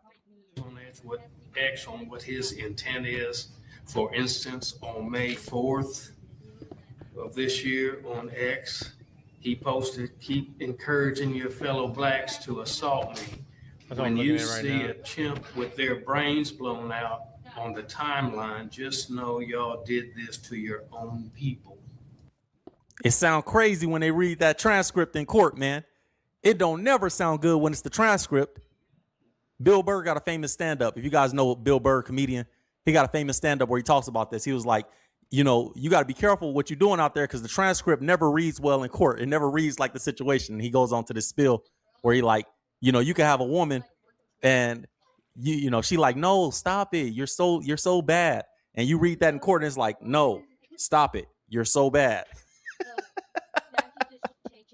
And this is another situation. But this one, this dude, he just didn't think he was going to ever have to pay any consequences for his action. He thought he was just making content, going to make a lot of money off of being a racist scumbag, and it was never going to play in court. Now he's fighting attempted murder, and his character is under question, and he's trying to get bail, and it's playing out loud in court. Listen.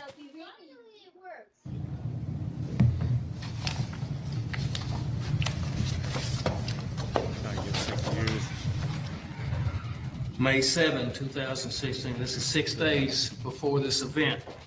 Chud the Builder posts on X. I will defend my life with lethal force. Do not approach me with intent to threaten bodily harm. Almost, but I think you'll get out even faster than that. And then he posts another response to himself. Series finale is dead chimp on the pavement, and you monkeys rioting when I walk free. Stay tuned.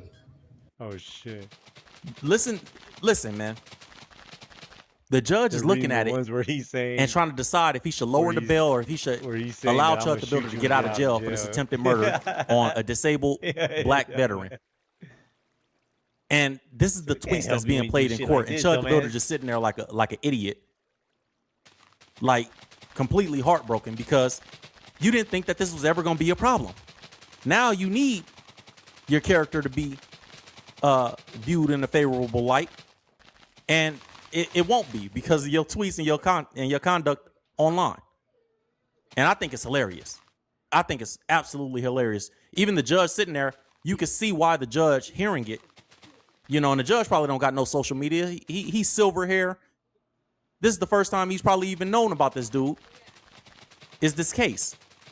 So when he's hearing it, you can imagine how disgusted this judge is hearing, I'm gonna walk free, I'm gonna kill one of these chimps and walk free and all that. Man, judge knocked. I'm gonna show y'all what the judge did to him in a second. Okay. But man, the judge was like, knock it off. You ain't going nowhere. You gonna sit right here in this jail cell, brother. That's just the one that shows his motive and intent on what his business model is. Does it rise to provocation when he then takes to the street and interacts with black people to get a response? Could very easily be provocation, which negates any self-defense, or the proportionality of the force used by Mr. Etherly to a punch in the face. He uses deadly force. Mr. Etherly has to reasonably believe of imminent danger of death. Oh, that's a lot of years, yeah. Or serious bodily injury. Not a murder. That's a lot of years. Confrontation with Mrs. Fox. So there are legal aspects to the reasons why this was done and the actions my office took. So, and those were all the things that were argued. I think the bond is reasonable. Whether the court wants to put down requirements and conditions. So, you guys can see there, this is the prosecutor speaking, and he's explaining why he charged Chutter Bob, Pud Whacker Chud. What you made? You made bread? And he's telling you, hey, this dude, he provoked the altercation. And the instant that you provoke an altercation, self-defense goes out the window. You cannot claim self-defense if you started the problem. And then the proportionality in which you respond to the altercation has to be equally proportionate to what another reasonable person would respond with in the same situation. So if you take grandma off the street and you put her in Chud the Builder situation, if you take any other man his age that's not racist or that doesn't have this type of content, you take a lawyer, if you take that judge off the bench and put him in the same situation, does he call the police? Does he shoot? Does he kill? It has to be the same type of reasonable response that anybody would have in that situation. And there's other things that qualify you to get self-defense, but it has to be all five of those things. It's like 5 qualifying factors. All 5 of them have to be present. If one is missing, you cannot claim self-defense. By the way, this is not a freedom of speech case. This is flowers. Like this has nothing to do with the government restricting Chud the Builder from saying whatever he wants to say. That's what freedom of speech is. That's what the First Amendment is about. Is the protecting citizens from the government retaliating or punishing them or trying to restrict or censor their freedom of speech. This ain't that type of situation. You can say whatever you want, but there was consequences for it. So the prosecutor is saying, look, man, this dude, he goes out, he provokes the altercation. You can see his content before. He said it was 6 days before this attempted murder that he tweeted. You know, the season finale is you dead chimp on a pavement, and me walking free and all you monkeys rioting, essentially. So the prosecutor's bringing all this to the court, and the judge is like, nah, you ain't going nowhere. You're going to sit right here. So somebody came up to the court, and they say this dude is another content creator, and people like this guy, but I don't care. If you're trying to bail out Chud the racist, I don't care who you are. You ain't nobody to me, bro. Don't care. But this dude tried to bail out Chud, and the judge was like, okay, you got the money, but still didn't allow Chud to get bailed. I'm going to tell you guys how in a second. Check it out. Girl, you is not. So I'm hoping to bond him out. You know, I myself am a free speech absolutist, and yeah, I just don't think he should be in jail right now. Prince, if you're going to ask me to look at something, you need to talk to me in my face. Princess, you need to tell me in my face. I'm going to pay the bondsman. He intends to pay the bonding company. Right. 100,000. Yes, sir. This dude's fucking bullshit. So the judge is like, all right. They should fire now, his ass. That dude tried. He did his best to get Chud out, but the judge still said, fucking fire his bitch ass. No. Not happening. The judge ended up, I guess, the judge seen this as something that he didn't want to happen because he ended up saying, okay, you got the money to put up? Cool, Chud. What I'm going to do is I'm going to require that 10 different bond companies take responsibility for your bond.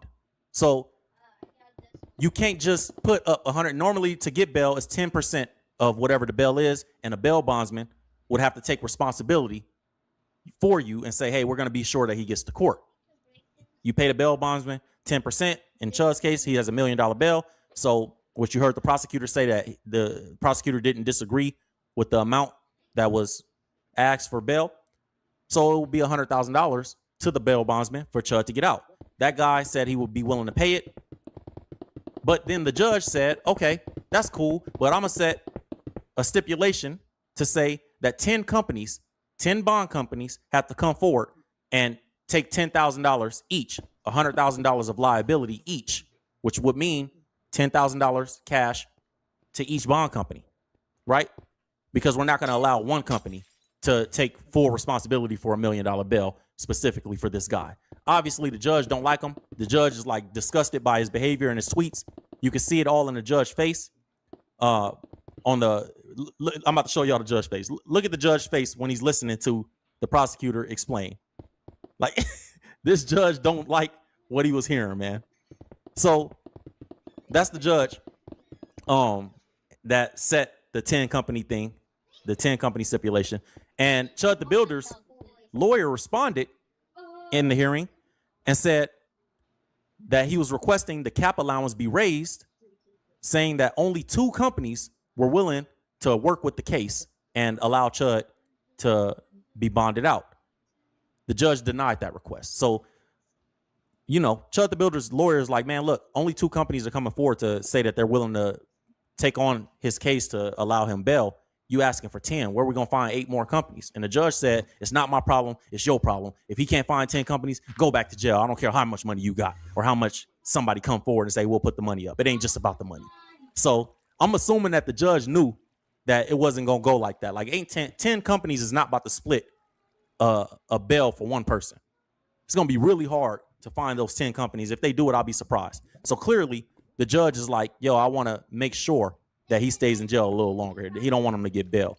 The judge also made some statements that he's a big fan of curfews when he was talking about it. And so he also said that it was also revealed actually by Chud's lawyer that Chud is homeless right now. He's been evicted because of the content and because of the notoriety of this case. So because of that, the judge is like, yo, he don't have a place to live. Well, if he bails out, where's he going to go? And the lawyer's like, I don't know. Crazy. And so the judge is like, man, if you don't have no address, then what are we talking about? Bond said in sessions is that the defendant and the accused will be subject to a. Now, does he do anything other than post on social media? At some point in it, I read it's Chud the Builder, and I have to assume that he does construction work. He does have a construction company. I believe most of his focus nowadays are on his online presence, but he before he started posting, he ended up losing a construction job over some incidents, and that kind of led him into where we are today. So, but then he started his own business. So he does have his own business, but he's primarily a streamer, I guess would be the word. Well, you know, maybe that one. The judge like, bro, do he do anything other than antagonize people and be a racist and go around ruining society and causing problems? Because you got to remember, Chud is out on bail while he's fighting this case. When he got caught up with this case, he was already out on bail for another case. And then his lawyer is telling the judge, like, yeah, he got fired from his job for causing altercations at his job, incidents at his job. So he started a business, but then he stopped working the business to start being a racist content creator, antagonize people. The judge ain't with none of this. He's like, bro, this dude is he a joke. At the end of the day, he a joke.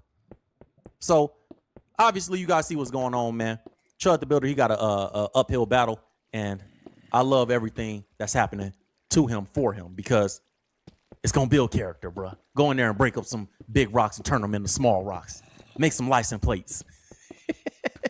Put that soap on a rope and hold it tight, bruh. You be all right. You be all right. You having the full black and Latino experience, homie. Behind the walls. Don't chimp out. Just do your time like a man, G.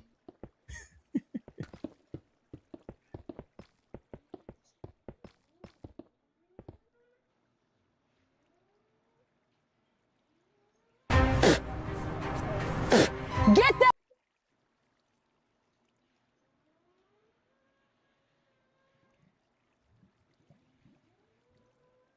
I just lost my job today. No warning. I don't know. Damn. I didn't do anything wrong. I'm gonna need you to sit this one out. See this video? See it right there? That's a video of you earlier in the year claiming to reconstitute medications by twerking. By twerking. I got fired from my insurance job of 14 years because of my social media page. Quick PSA, digital footprints are real.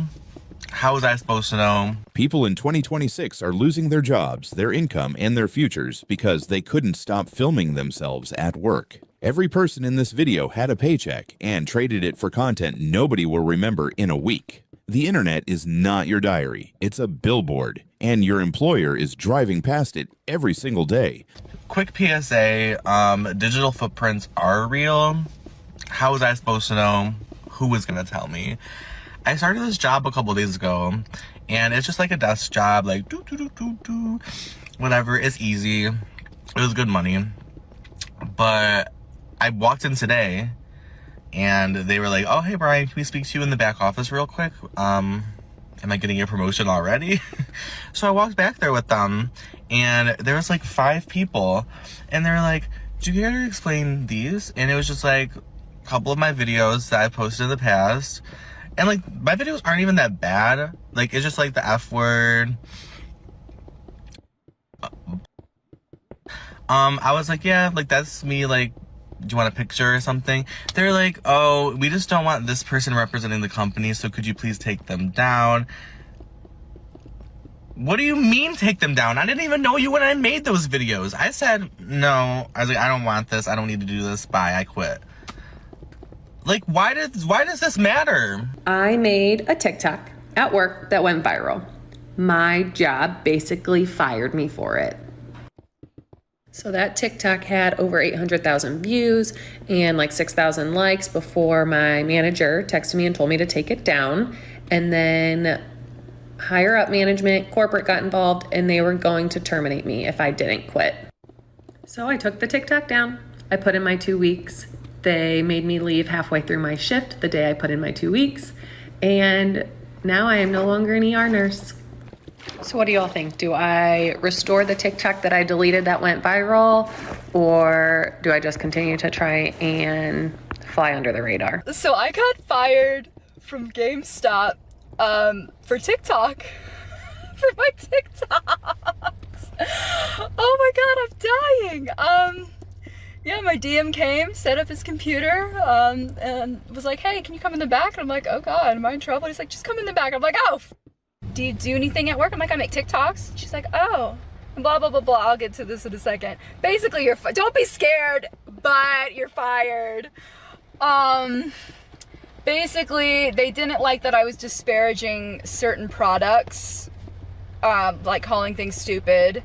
They didn't like that I was making fun of certain customers, and they didn't like that I showed the safe in one video a bit back with stickers. Apparently that's a safety hazard. There was no comment on, that I talk about warranties, pro, trade, price matching, any of that. There's none of that. No, it's just, here's how you f***ed up. Those all sound like legit reasons to be fired, especially showing the safe location. Because that's not a gray area. That's a security issue. The safe is where the money is. You broadcast its location to the internet and then wonder why HR set up a meeting. And somebody else asked the question that nobody in these videos ever answers. Why are you even making TikToks during work hours in the first place? Is my question. Because that's the part that always gets glossed over. She wasn't making content on her lunch break in her car. She was making content on the sales floor during shifts about the company she worked for. That's not a side hustle. That's time theft with a ring light. It's so funny watching people post stuff on here where I'm like, oh yeah, you're definitely gonna get fired for this. Every single person in this picture is now unemployed, and it's not really surprising. You just can't do this. Like, you just can't you can't pose with like the substances that your patients leave behind. Got no love for the fakeness. If you wanna play tough and wanna hate this, I'll always show up. Some of y'all must really hate your jobs. You must really hate paying your bills, having food in your mouth, having a roof over your head, financial stability, security. You must hate all that. You must be trust fund babies. You must have an inheritance coming. A settlement, coming from an accident of some sort? No? Because I don't know what would possess you to make a video like this and post it on the internet. Because somebody, I guarantee you, somebody is going to see that video and say, oh my gosh, I know them. And I know what dental office that is. And I'm going to call that dental office because, number one, it's in good faith. They really feel like these young ladies don't deserve to work with the general public, or they just want to cause trouble for somebody. I mean, it's a mixed bag. But jeopardizing your future to make a video like this, it just blows my mind, and y'all just won't stop. Y'all won't stop until you're put on blast. So this nurse out of Arkansas is named Amanda Nelson. She just got fired from her job. Tell me why this girl see a patient, a girl that she knew in the past that she doesn't like. She posted a girl my chart on her Snapchat close friends. This the girl right here. Her name is Kaylee B. She had this to say about it. You can pause it to read it. And in the healthcare field, that is a big no-no. I don't care if you're a CNA, registered nurse, a learner nurse, a nurse practitioner. They drilled that in our heads in school. Not only did she get fired, but her license got revoked. If you ever been a nurse in school, you know that is no joke. But if I'm Kayla B in this situation, I'm suing the hell out of that hospital. For my healthcare workers, no, HIPAA doesn't play. Amanda Nelson will never be a nurse again. I just got fired from my job for being sick. I got hired on March 7th. Somehow I got sick during my interview and I brought home a virus. Told them I wasn't gonna be there. Finally get my training done and I'm in the classroom and I get a stomach bug. This is like a week and a half after I got over the cold. At this point, I'm pissing out my ass. So I told them I can't come to work. I'm on the toilet. After the stomach bug, I caught a cold, a head cold, and I have a fever. Can't go to work. In between all of this, me getting sick, I have 2 kids. My 2 kids are in childcare. If they are sick and can't go because they have vomiting, diarrhea, or a fever, I have to stay home with them. So if I'm getting sick and they're getting sick, we got 3 people circulating all these issues. And yeah, I had to stay home with them quite a few days when I felt okay. I finally get over the head cold and I get a fucking chest cold, which I have right now. Okay, well, I'm cutting off the video here because it is only halfway done. And it seems like this person has been sick nonstop. As soon as they got the job, huge red. She got hired in March and has been absent more days than she's been present. I got no warnings. Ma'am, you weren't there for them to warn you. Over 1,200 people agreed because you can't warn someone who's never in the building. And somebody else looked at the full picture. Sick all the time in court hearings. Sounds like this employer dodged a bullet. Over 4,600 people agreed with that. And then one comment just asked the obvious. How you get sick that much? I haven't been sick that many times in 20 years. Over 1,000 people agreed. Look, nobody chooses to get sick, but a company doesn't hire you to not show up. At some point, the job needs a human in the seat. And if that human has been absent for most of their employment, the outcome writes itself. So I went to work today and I got fired because of TikTok. I saw on Friday some girl from a different location that I don't even know viewed my profile because in my office I did my due diligence, whatever that word is, and I blocked everyone just in case because I know there's people out there that love to see you doing bad in your life. But I guess she found me. She doesn't have my phone number. She doesn't know my username, my last name. I really don't know how she found me, but as soon as I saw that she viewed my profile on Friday, I immediately blocked her. But I guess she saved my videos, sent it to the higher end in a different office, and they called me into the room today, told me to delete all my videos when I was on break. I wasn't on company time. I was doing like come with me on my break videos in my car, never showing where I work, the location, the name of where I work, nothing. All they said was due to HIPAA, we're firing you.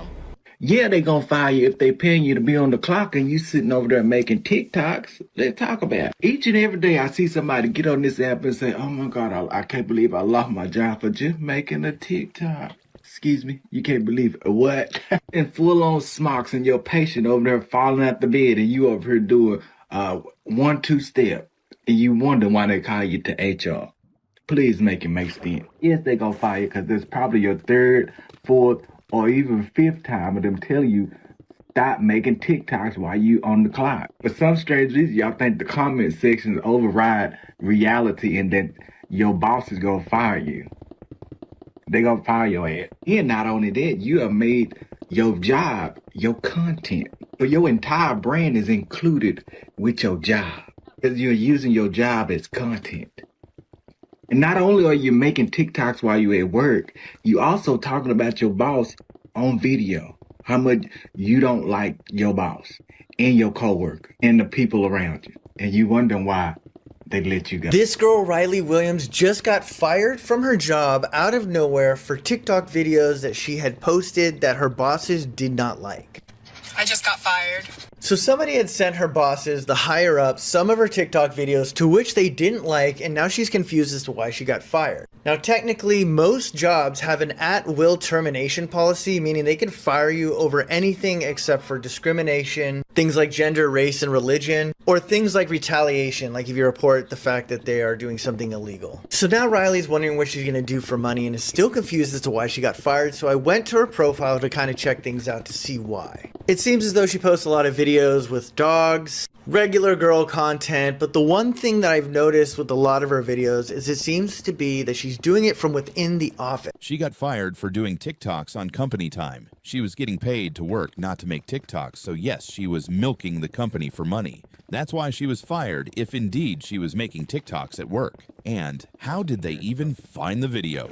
As if a public TikTok is private. As if an app designed to show your content to the maximum number of strangers is somehow a secret diary. It's not a question of how they found it. It's a question of why she thought they wouldn't. And somebody laid out the legal reality. Your job can fire you over your social media post if it brings bad light to the company. And if you cannot conduct yourself properly on social media, it brings bad light to the company, and therefore 100% grounds for termination. Go ahead, fact check me, I'll wait. In most states, your employer doesn't need a reason, but when you hand them one on a public platform, you've made their job easier. So I just finished sending an email officially declining a full-time job position based on the fact that they want to run a social media screening, so a social media background check through a company called ClearStar. And actually I was supposed to respond by yesterday, but I was kind of eating my Little Caesars pizza and I just, it blew out my mind, but I got a follow-up email this morning, so I made sure to respond because I know how annoying it is when we're applying and we don't get responses. And this is the first time that I've ever had to encounter this. Like, I am fully aware that people are checking our social medias and mine are very much public. I am a content creator on here, on Instagram, everything. And, you know, if someone snoops and they decide they don't want to contact me for an interview or anything, that's up to them, I understand. But basically, I looked up what the screening would consist of, and pretty much they will really look for you. Like, it doesn't matter if your emails are connected, if like you're providing your use, they will find you, essentially, is what I was gathering from that presentation that they posted on their website. And yes, I can private stuff, but again, if you're commenting on other people's posts, if you're engaging with other people's profiles, I'm sure they can pull that up as well. I got fired today because the president of the company that I work for saw a video of me making a TikTok of my music in the bathroom. I understand that I was in the wrong for recording a video in the restroom, but firing me without any type of warning or anything like that is kind of OD. It's not like I wasn't a hard worker.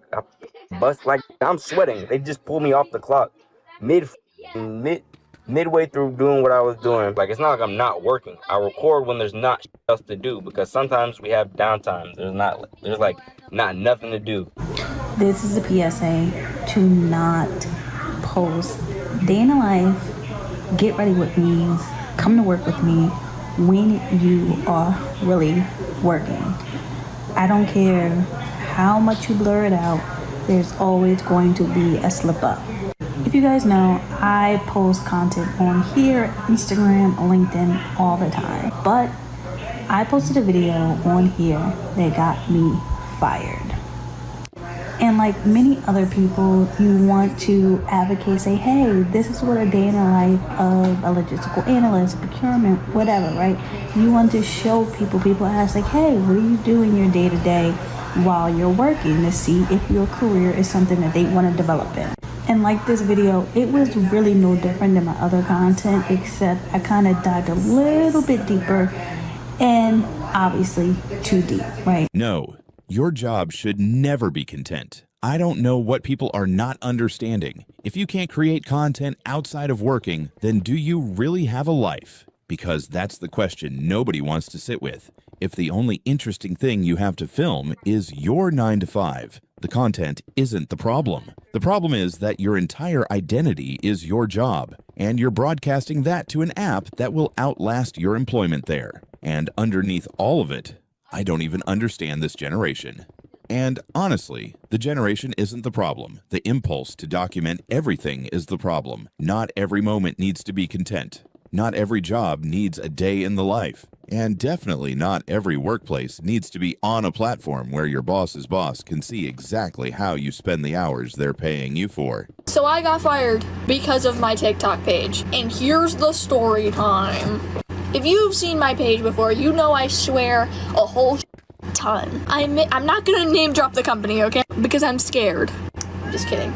Well, so a few weeks ago, I got called into a meeting with HR and my supervisors. So I already didn't fit the ordeal of this company when I started, okay? I don't look like the average person that works in this company. I don't give off the energy of the average person that works in this company, and they knew that when they hired me. Like, think of a clean, aesthetic girly who doesn't use cuss words, and that's that company, okay? They also knew I worked at a bar, and they were totally fine with it. Well, apparently someone, I have a feeling I know who someone is, found my TikTok, and here's where I made the mistake. So the mistake was I made like a day in the life. It was a come to work with me. But here's the thing, you didn't know anything about the company. There's no secrets dropped, nothing like that. It was very simple, it was from my perspective, and it wasn't even like, here's how you do the job. Don't post about your job on social media. A lot of companies have been doing layoffs in the past 6 months. My company did them, and I'm seeing a lot of people on here posting about getting laid off, or people who have not gotten laid off, just in general posting about their job. And a lot of people post things like funny videos about not working, doing the bare minimum. And while I think all those things are funny, and I'm definitely a person who values a huge work-life balance, don't do it. It's all fun and games until your coworker who doesn't like you that much sees the video and decides to send it to your manager. There have been people on this app who have posted about their job and ended up getting fired for violating some sort of rule or posting something that rubs somebody the wrong way.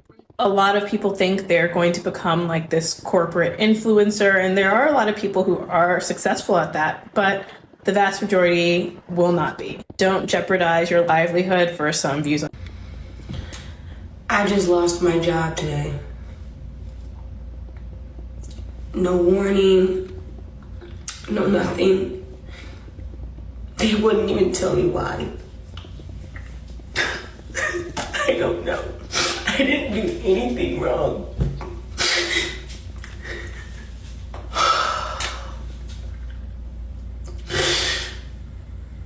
I have no savings. Damn. I have nothing.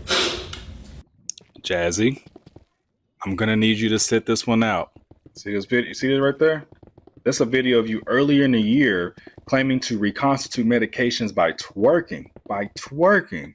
Girl, no, you gotta sit this one out. They should let you go a long time ago. Come on now. That's the part that makes this different from a normal layoff or a normal firing. These people weren't let go because of downsizing. They weren't eliminated because of restructuring. They weren't cut because of budget. They were fired because they voluntarily uploaded content that gave their employer a reason. Nobody hacked their phone. Nobody surveilled them. They pressed record, pressed upload, and turned their own work life into public evidence. And the instinct to do it makes sense on paper. TikTok rewards authenticity. Day in the life content performs well. Work vlogs get views. There's an entire genre of content built around showing people what your job looks like. And for creators who work for themselves, that's fine. But for people who work for somebody else, every single one of those videos is a liability because you don't control how the company reacts. You don't control who forwards it. You don't control which middle manager sees it on their lunch break and sends it to HR. The algorithm decides who sees your content, not you.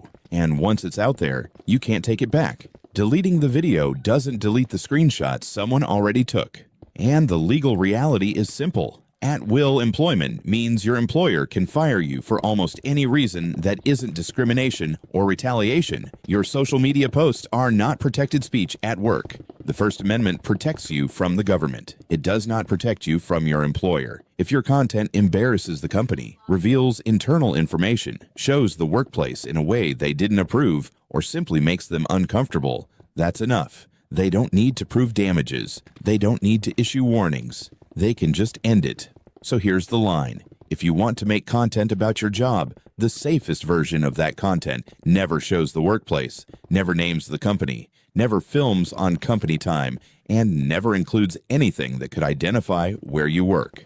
The moment you show a logo, a uniform, a building, a screen, a product, or a coworker, you've crossed the line from personal content into company territory. And in company territory, you're playing by their rules, not yours. The people who build audiences around work content without getting fired are the ones who talk about the industry without talking about their employer. They share expertise without sharing internal information. They film before work or after work, never during. And they understand that the content has to survive the question, if my boss saw this in the morning, would I still have a job by lunch? If the answer is anything other than absolutely yes, the video doesn't go up. Period. Like, subscribe, and I'll see you in the next one. Because if you think getting fired for a TikTok is bad, wait until you see what happens when people make the worst financial decisions of their lives and post those too.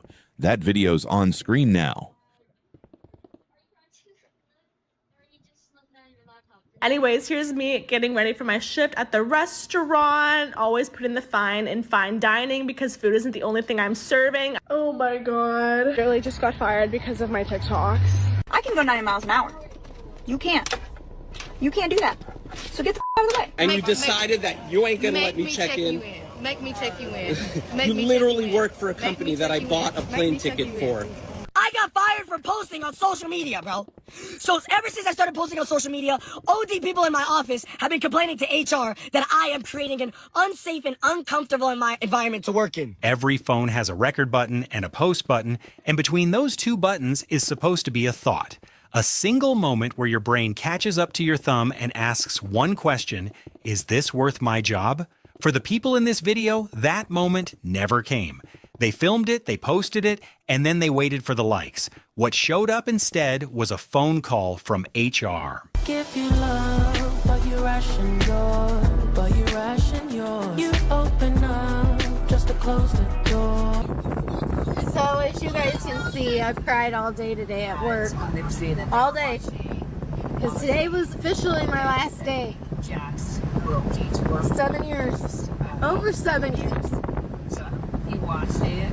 And some may say I'm wrong, but I'm not willing to delete or scrub all my stuff off of social media because one of the teachers looked at my profile all weekend and decided to go over my boss's head.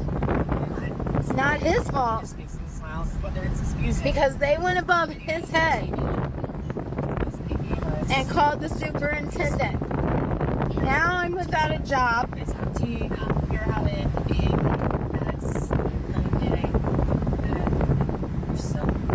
Because she didn't like what I wear.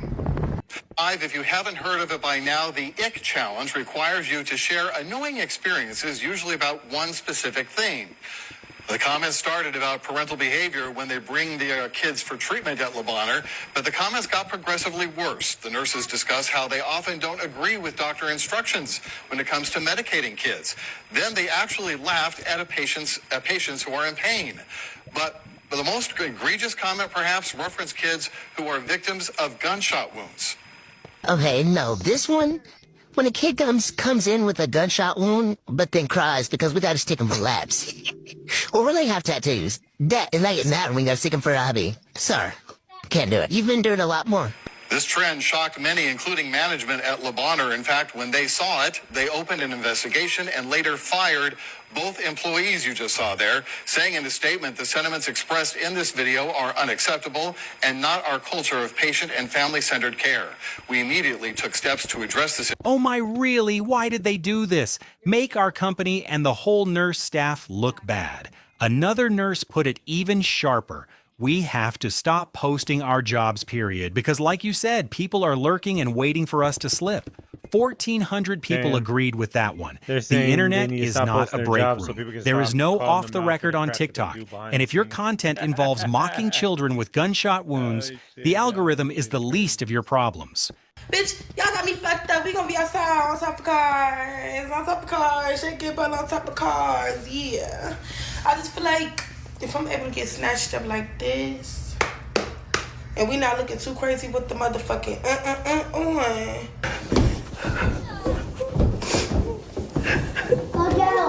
Wait. They just fired me. They just fired me out of all people they could fire. They fired me out of all people they could fire. Who does shit like that? Out of all people they could fire. Oh, you want them to fire somebody else? They made their flight. You didn't. And you think you're gonna check me in. I bet you we won't. Okay? I paid for a ticket. And you didn't pay $25 for agent assist fee, and you checked in 3 hours later. Hello. I just said that I. Get on your flight. Yeah, I just said that I would pay the $25. And you thought you was gonna get on your flight. And you thought you was gonna get on your flight. And you thought you was gonna get on your flight. I literally paid for a ticket. I'm here 30 minutes. I'm here 30 minutes before my flight, and they're not letting me check in. And you're not getting on your flight. Because it's a policy. We don't control that. You will never fly. You were about to let me check in. You were about to let me check in, and you decided that you ain't gonna let me check in. Make me check you in. You literally work for a company that I bought a plane ticket for. I'm here 30 minutes before the flight. Can you please leave, sir? No. Can you please leave my personal space? I'm not in your personal space. This is not your personal space. This is my stationary. This is not your personal space. You work for a company. This is not your personal space. We ain't gotta worry about it. We ain't gotta worry about it. You don't have to worry about it. You're literally not doing your job for a customer that has paid for a plane ticket to get home. Imagine being in a rush to board your flight. You missed it because 2 customer service reps used to let you check in because you didn't want to pay a $25 agent assist fee. This is exactly what happened to this customer trying to fly.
Don't smell me. Just don't smell me. I smell like weird. Smell like onions? No, I smell weird. No worse than weird. When you are that.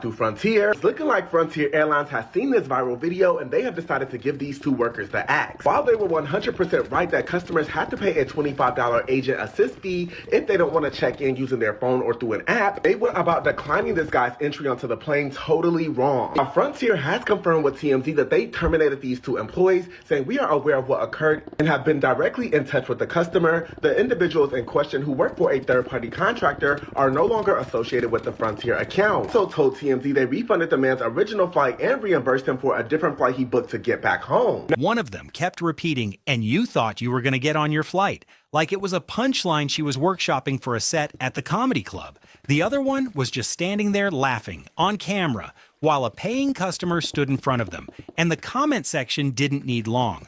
Unprofessional to say the least. Frontier confirmed both employees were terminated, refunded the customer's flight, and reimbursed him for the one he had to rebook.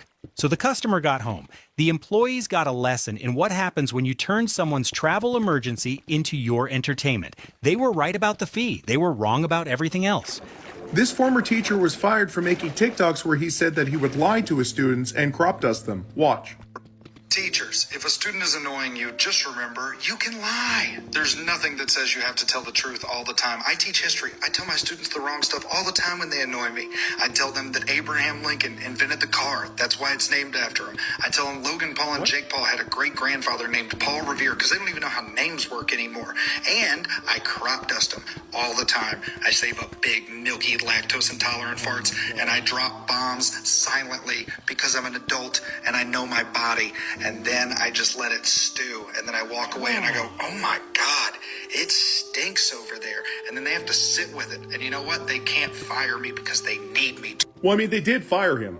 But my boss told me she was going to come pick me up because she wanted to have a meeting with me and she was going to bring me back home. And she brought me to the job to fire me and drop me off on the side of the road and tell me to call an Uber. That's how white people would do you in America. Wow. Look at this stupid. I don't know why people think Chick-fil-A be playing. So Chick-fil-A fired an entire staff after a post went viral. So the post was, I guess it was a challenge where they were jumping up and down, showing their chest, showing what the Lord had blessed them with. Well, some of them. She even wrote, whoever the poster was, my Chick-fil-A crew is better than yours. Now your Chick-fil-A crew don't got a job. You know Chick-fil-A ain't playing with y'all. This ain't McDonald's or Wendy's or Popeyes, none of these other fast food. Chick-fil-A, that's the one place you go where you know everybody's smiling at you. They gonna be as nice as possible. Sometimes it can come off as a little creepy. I don't really like my fast food employees to be that nice and be smiling all the time. But one thing I can guarantee you Chick-fil-A is not going for is no ratchet behavior, no twerking, no, you know what I'm saying, showing your chest, nothing like that. They not trying to deal with nothing like that. They are not open Sundays. This is a certain type of establishment. I know it's fast food, but it's not like the other fast food. They fired everybody. Everybody who was in on that video don't got a job no more because y'all was playing with Chick-fil-A. Of all the places to test the boundaries of workplace behavior, they chose Chick-fil-A. The one fast food chain that closes on Sundays trains its employees to say "my pleasure" and runs its brand on being the exact opposite of chaotic. And the video was exactly what you'd expect Chick-fil-A to have zero tolerance for. Staff in uniform, on the clock, doing a challenge that has nothing to do with chicken sandwiches. The poster even captioned it, "My Chick-fil-A crew is better than yours." And now that crew doesn't have a job. One commenter asked the obvious, "I don't know why y'all would do that type of challenge at Chick-fil-A of all places." And another one, 700 likes deep, put the bigger point on it. "Love or hate Chick-fil-A, I respect that they stand on their principles and they don't bend." That's a rare feat in today's world. That's the thing about brands that actually enforce their standards. You don't get a warning, you get a termination. Every other fast food chain might let it slide. Chick-fil-A is not every other fast food chain, and everyone who's ever eaten there already knew that. They're doing I that got right fired there. for posting on social media, bro. So ever since I They started don't want posting you on social having media, freedom, but they OD say you people in my have office freedom. have been complaining to HR that I am creating an unsafe and uncomfortable you have freedom, but you environment to don't work have in. freedom, so But you can't do these I things, digress. you dumbass. HR then told me to stop posting on social media, which I said I would stop. But did I? No! Come work a serving shift with me as a fine dining server in Toronto. Okay, hello everyone and welcome back to another episode of me just trying to get through the day. This iced coffee had me on the roof today, guys. Like, oh my goodness, so incredibly bussin'. Like, I can't even get started. Anyways, here's me getting ready for my shift at the restaurant. Always putting the fine in fine dining because food isn't the only thing I'm serving. I know that's right. I really don't know who I thought I was in this moment, but you know what? It's okay because I had a slay day and I think I was manifesting it for myself in the dressing room here. So good on me. A bitch is hungry. Here's me eating some chicken and potatoes later on because we had leftovers. Oh my God. I really just got fired because of my TikToks. Guys, sorry, I'm back home now. Oh my God, I'm like literally shaking. I just lost my job that I worked at for 2 years because I didn't know that I wasn't allowed to like record at the restaurant and make TikToks, which sounds dumb. Like, I understand the reason I was let go, but no one like told me that I couldn't do it. Like, no one told me that it wasn't allowed or that I was gonna, like, I didn't even get in trouble for it. I didn't get a write-up for anything. I've never gotten a write-up at that place. Like, I've worked there for over 2 years. And like, it just feels so like out of the blue. Like, I can go 90 miles an hour. You can't. You can't do that. So get the out of the way. The since deleted TikTok was created by Federal Way police officer Brianna Strauss, who said it was a public service announcement for other drivers. PSA to everyone out there. I'm speaking for myself, but I'm probably speaking for a large majority of other officers out there. If we're driving on the freeway in our police car, get the out of the way. Get the out of the way.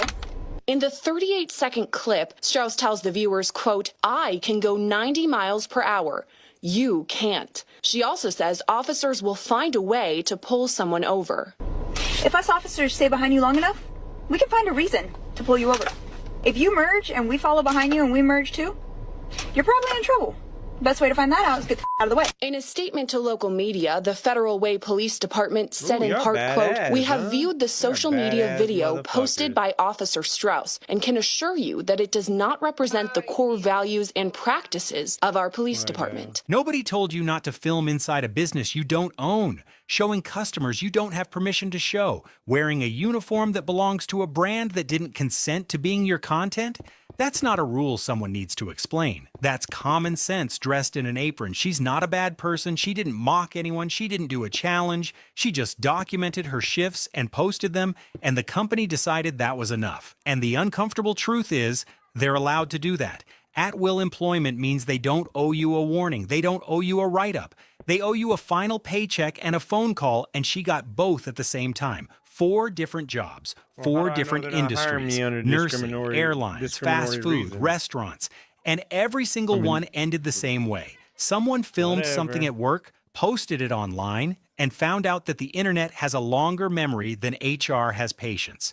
Here's what none of these people understood, and it's the same thing most people still don't understand. Your employer doesn't need to find your TikTok. Someone else will find it for them. That's how every single one of these stories started, not with a manager scrolling through their For You page, but with a stranger, a coworker, or in the nurse's case, another nurse with a following who turned it into a campaign. The audience you're trying to build is the same audience that can end your career. You're not posting to your friends, you're posting to everyone, including people who have every reason to report what they see. The algorithm doesn't care about your intentions. It optimizes for attention, and attention is exactly what gets you noticed by the wrong people. And the "nobody told me I couldn't" defense needs to be retired permanently because it has never worked. Not once. Not in any of these videos and not in any termination meeting in the history of employment. Most employee handbooks have a social media clause buried somewhere in the onboarding paperwork that nobody reads. It usually says something like, "Employees shall not post content that could damage the company's reputation," which is vague enough to cover almost anything. And even if it's not in the handbook, at-will employment doesn't require a specific rule to be broken. They can let you go because they don't like the way the content made them feel, and that's legal in almost every state. The absence of a rule is not the presence of permission, and there's a layer underneath this that nobody in any of these clips talked about. The content wasn't even worth it. The nurses didn't go viral for being brilliant. The Frontier employees didn't go viral for being entertaining. The Chick-fil-A crew didn't go viral because the video was good. They went viral because the content was a disaster, and disasters travel faster than talent on every platform. The views they got were not the kind of views that build anything. They were the kind that end things. Before you post anything from your workplace, the question isn't, will this get views? And it's, what kind of views will this get? And can I survive the attention? And the last thing worth sitting with is the math on what they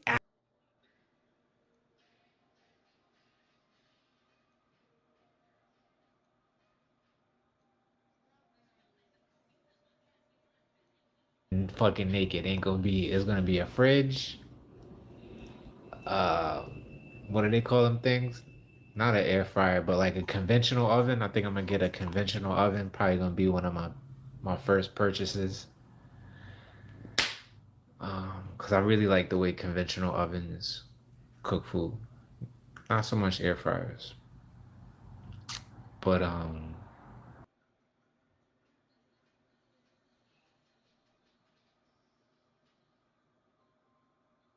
On June 4th, 2026, Wings of Redemption dropped a massive tweet longer announcing that he is permanently quitting streaming and content creation in general. No more streams, no more smashed controllers. It was the King of Conway's final and ultimate rage quit. And honestly, what sucks most about this situation isn't the fact that Wings decided to take his salvage title V6 Mustang and ride off into the sunset. It's the fact that Wings of Redemption had the ultimate redemption arc handed to him on a silver platter, and he let it slip through his Wendy's chili covered fingers. So today, in honor of Wings leaving the internet, and honestly it does seem like he's left the internet, he has been radio silent for over a month now, we are going to do a retrospective on that failed redemption. So sit back, grab a snack. Personally, I think this video would pair very well with a CBD corn dog. Smash that like button for a bigger peepee, and let's get into it. In order to analyze Wings' failed redemption arc, we need to talk about why he needed to be redeemed in the first place. Now don't worry, I'm only going to hit on the broad strokes here, because if you are clicking on a Wings of Redemption slopumentary in the big 2.6, I am just going to assume that you are somewhat familiar with the man, and if you are not, there are YouTubers far more autistic than me that have put out 12-hour videos on the subject. Wings was a trailblazer in the Call of Duty commentary community and a founding member of the Painkiller Already, or PKA podcast, alongside FPS Russia and Woody's Gamertag. Now, if you're unaware, the Painkiller Already podcast is a 4-hour long podcast that has a variety of different guests from across the internet with a variety of different backgrounds. Now, anyone that's a big fan of this podcast will tell you that episodes can be relatively hit or miss. Again, it's really hard to fill 4 hours with interesting content, and Wings was really kind of a guy that would just throw shit up from half court in an attempt to make the episodes a little bit more entertaining, and this will eventually come back to haunt him. But for now,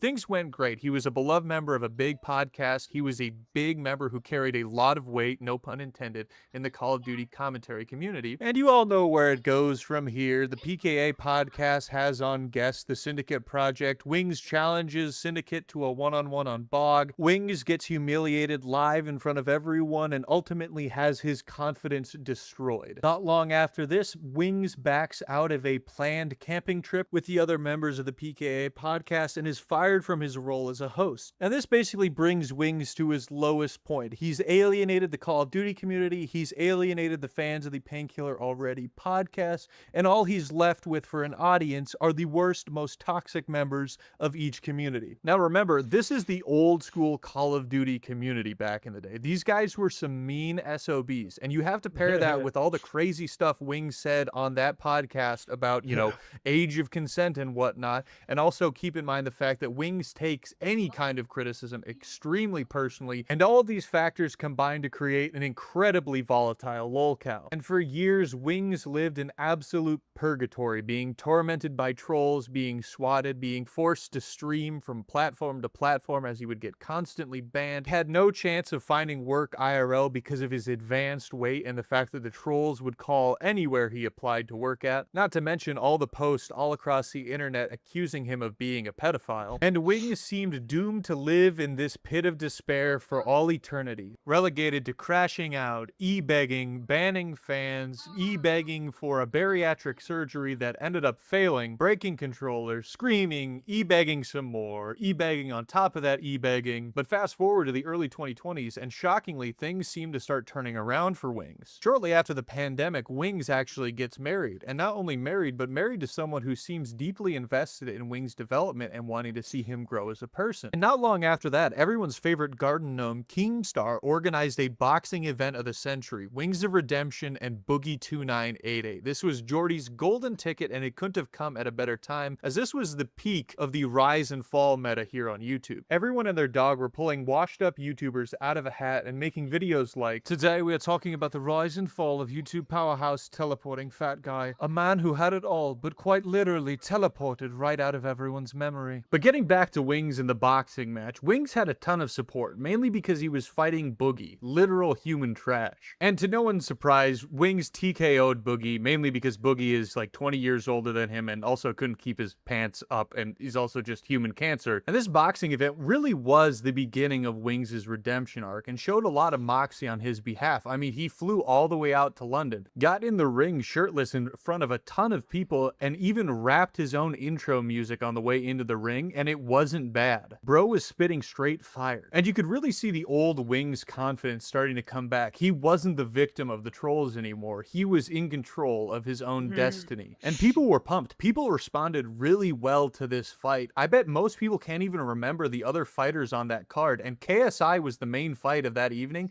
and people don't remember it at all. People do remember the Boogie Wings fight. And you can say whatever you want about Keemstar, you can rag him for this or that, but the gnome knows the content business, and he saw all of this positivity, all of this outpouring support for Wings, and for honestly seeing Boogie get his shit rocked, and he thought up a genius idea. Well, let's put these guys on a podcast. And thus the Lol Cow podcast was formed, with its three hosts, Wings of Redemption obviously, Boogie 2988, and Tommy C from Shot from the Point and Baited fame. He was kind of put into the mix as a way to kind of stir the pot because, you know, you kind of need an everyman, a more normal person again. I'm not saying that Tommy C is the most normal, well-adjusted adult that's ever lived, but in comparison to Wings and Boogie, he's definitely your straight man of the three. Now, for copyright and trademark reasons, they had to change the name of the podcast from the Lol Cow podcast to Lol Cow Live, which will come back into play later, but for now, the podcast existed, and I thought it was really good. They would have occasional guests on. They had really interesting guests, like they had Boogie's brother come on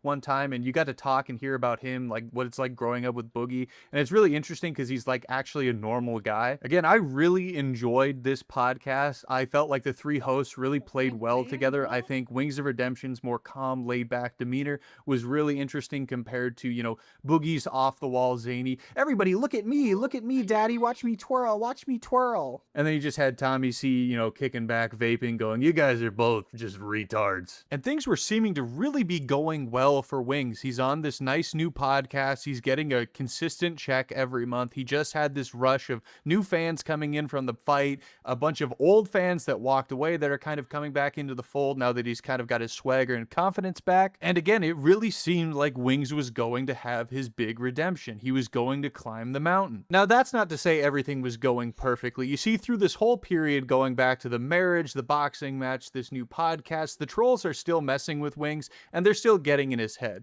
Although Wings has gotten his confidence back at this point, he still is getting one-guyed by commentators. He's still having issues with people trying to come and mess with him in real life. And Wings really does feel like Keem is not really doing a good enough job of protecting him from the trolls and the Discord chats and whatnot. And oftentimes Wings would threaten to quit the show, or he would quit the show until Keem met his demands, and then eventually he'd get brought back on. And this back and forth would go on to even current day, where Wings would complain about Keem not protecting him from the trolls, and Keem telling Wings to just let it go, don't let them get to you. And honestly, Keem was right the whole time. If Wings had just let things go, things would have gone a lot smoother, things would have gone a lot better, but he just couldn't keep the noise out of his head. Now, getting back to the podcast, at this point the podcast starts having trouble. They can't really seem to get guests. They get a lot of guests that are interested in maybe talking to Wings or Tommy, but a lot of guests are put off by Boogie 2988 because he is, again, a human cancer. Also around this time, they start living up to the live portion of Lol Cow Live. They start doing a lot more live streams. They start focusing a lot more on these live streams, and eventually they have one fateful live stream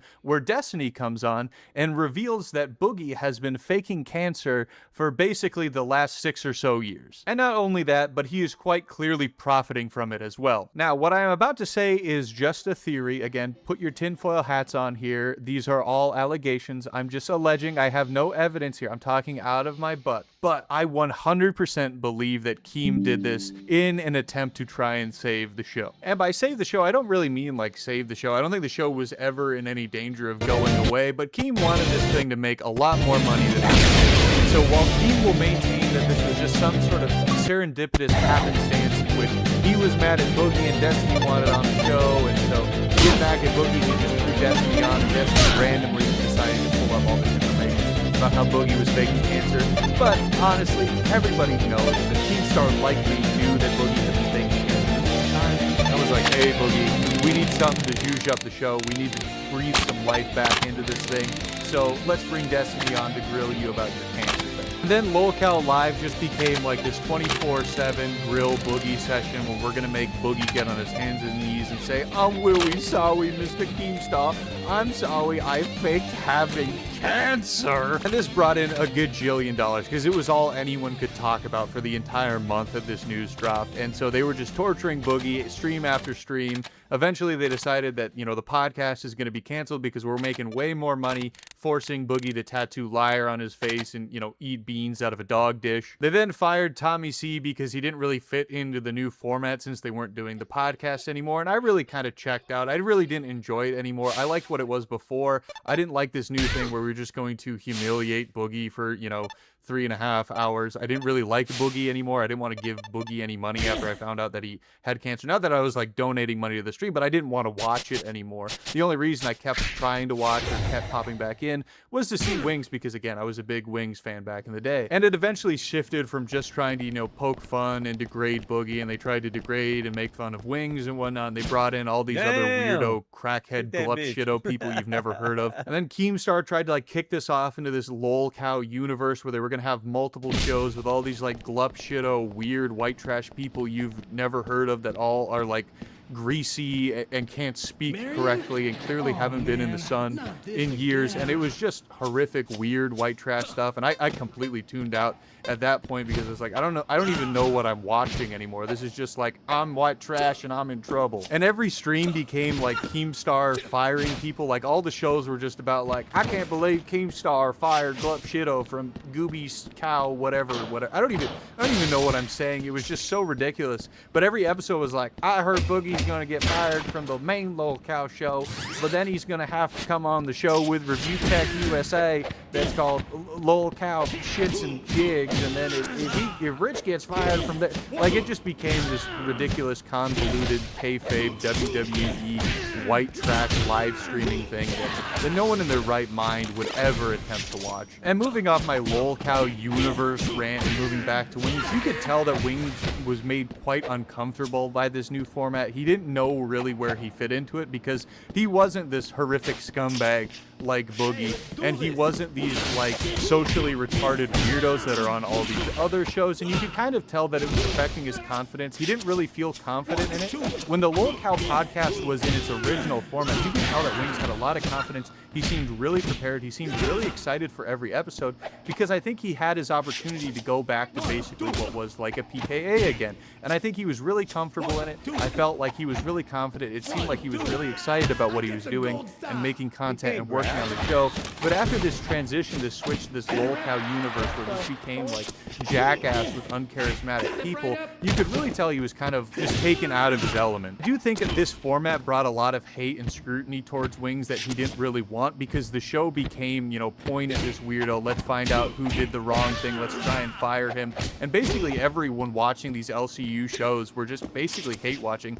There wasn't the original fan base that just appreciated hearing, you know, Wings talk about what's going on in his life, you know, contrasting that with Boogie and then hearing, you know, maybe some wisdom from Tommy C. And again, it just felt like Wings was just a fish out of water, and he really kind of reverted back to his old ways where he was just really getting affected by a lot of the hate and a lot of the trolls. And all of this kind of compounded in the big blow up that we saw at Fat Camp where Wings ended up pushing his wife Kelly in a fit of rage and was mad at Keemstar. Now Wings will tell you that he didn't see his wife, he didn't know who he was pushing, and And I kind of agree with Wings here. Again, I'm not trying to like defend, you know, getting violent and like pushing people in general, but I don't think Wings intended to hurt his wife. I do think he really does care about his wife, Kelly, despite what a lot of trolls and clip channels will try and make you believe. I do think he cares about his wife and wasn't trying to, you know, push her on the table. And you can kind of tell that he kind of saw what he was doing, snapped to, and realized that he was making a mistake. But that being said, I don't think you should have been trying to fight Keemstar in the first place. And I think a lot of it just goes into the fact that Wings doesn't really work well when he's uncomfortable, when he's kind of taken out of his element. If he has, you know, some level of control,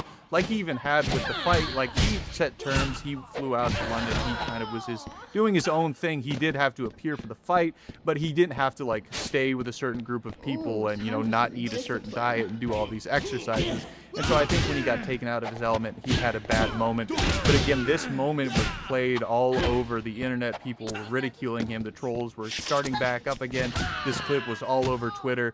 And this really brought Wings back to probably right where he was after getting fired from PKA, after losing that 1v1 on Bog and that public humiliation he had with Syndicate back in the day. And so after this event, Wings would kind of hang around in the periphery of LolCal Live in the LCU. He would come back occasionally, do some IRL stuff with Boogie, but he was never back in the full capacity that he was before, and eventually he fully walked away from the LCU. Now, a lot of people cite this falling away from the LCU as sort of the end of Wings' redemption arc, but I don't think that's quite true. There was another small spark that, if it were cultivated, could have brought Wings right back up to the mountaintop. And in the summer of 2025, Wings started working and streaming again with Woody's Gamertag, his former friend and co-host of the Painkiller Already podcast that we spoke about before. And they were doing a live stream of this, you know, Souls-like game. I can't remember what it's called. It was like the one that was it Lords of the Fallen 2 or whatever? Anyway, they were streaming this game co-op. Woody was streaming it on his Twitch channel. Wings was streaming it on his YouTube channel. And the streams were entertaining, and it was good to see them kind of chum it up like they used to back in the day. And things seemed to be going good.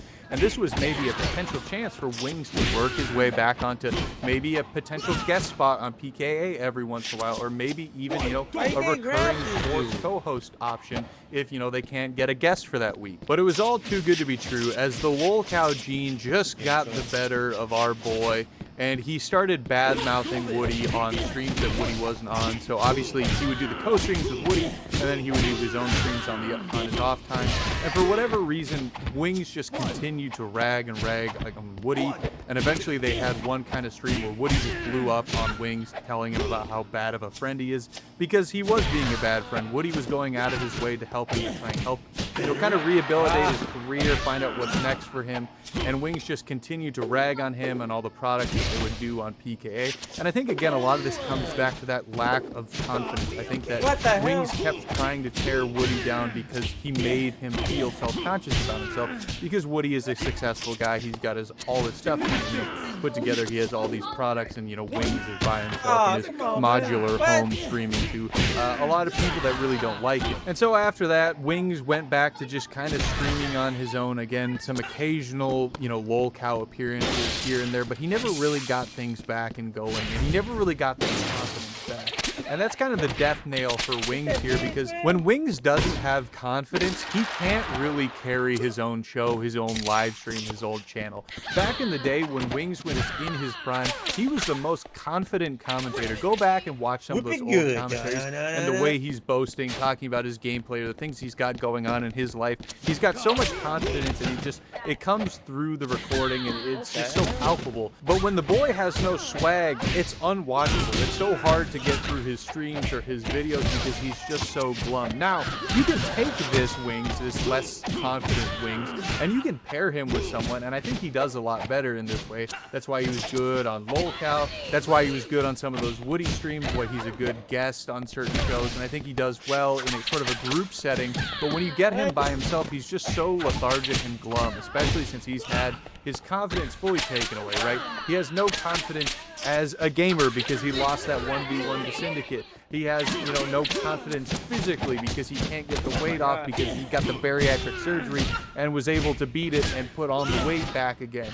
And he's not able to, you know, be successful as a podcast host because he got fired from PKA and he couldn't really cut it on LolCal Live. So now all that's left is just to kind of sit and play video games poorly in front of detractors. And instead of going back through the pit of despair, dealing with the trolls and the swatting, Wings has decided to walk away. And honestly, maybe it's for the best. If his door dashing stuff is going well, his gig economy jobs that he's doing are doing well, and he doesn't really need the money from streaming or YouTube, I think it probably makes sense for Wings to walk away and just live a more quiet life, because that's all he's ever really wanted, all he's asked for over the last couple of years. And especially if he's got some IRL prospects and the trolls aren't really messing with that, I think it's probably for the best that he walks away. Now, will he stay away is an entirely different question. And when this first dropped, the reason why I didn't make a video on it is because I thought he was going to be back the next week.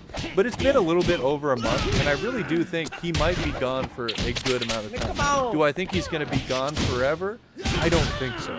A new Call of Duty is going to drop this year, and it's just going to be free money, and Wings loves money more than anything. And actually, I don't know that he loves money more than anything. He loves, you know, paying bills. The man cannot stand his bills. He complains about bills 24/7. So I don't know how he can walk away from some free money on the table. I mean, he was one of the biggest Call of Duty commentary guys of all time, basically, and a new Call of Duty's coming out.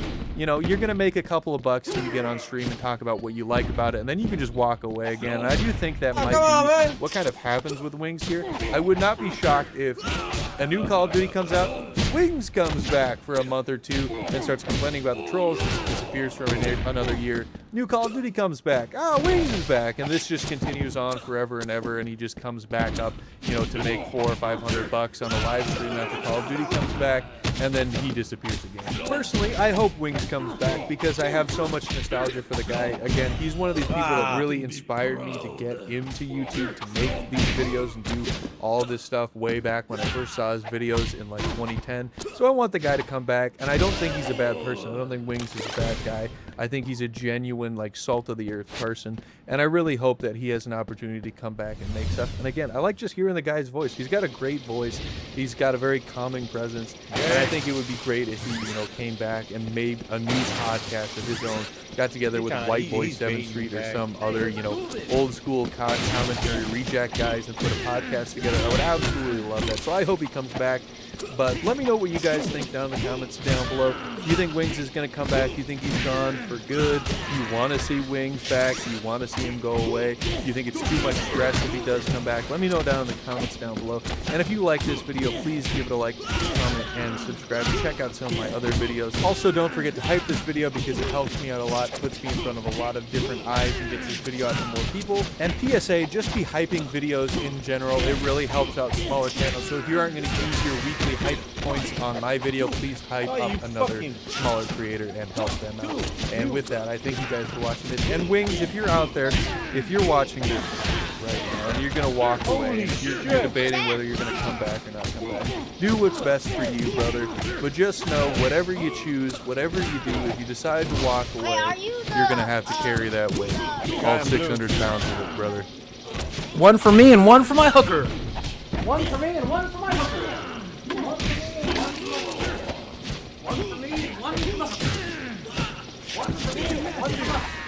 Welcome to the sub club.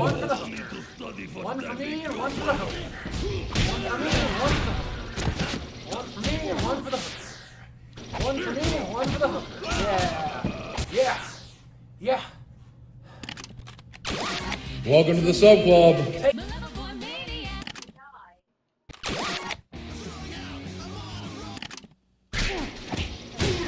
Jordy Jordan was born on April 21st, 1986 in Conway, South Carolina. Jordy had a rough time growing up in Section 8 housing, having to deal with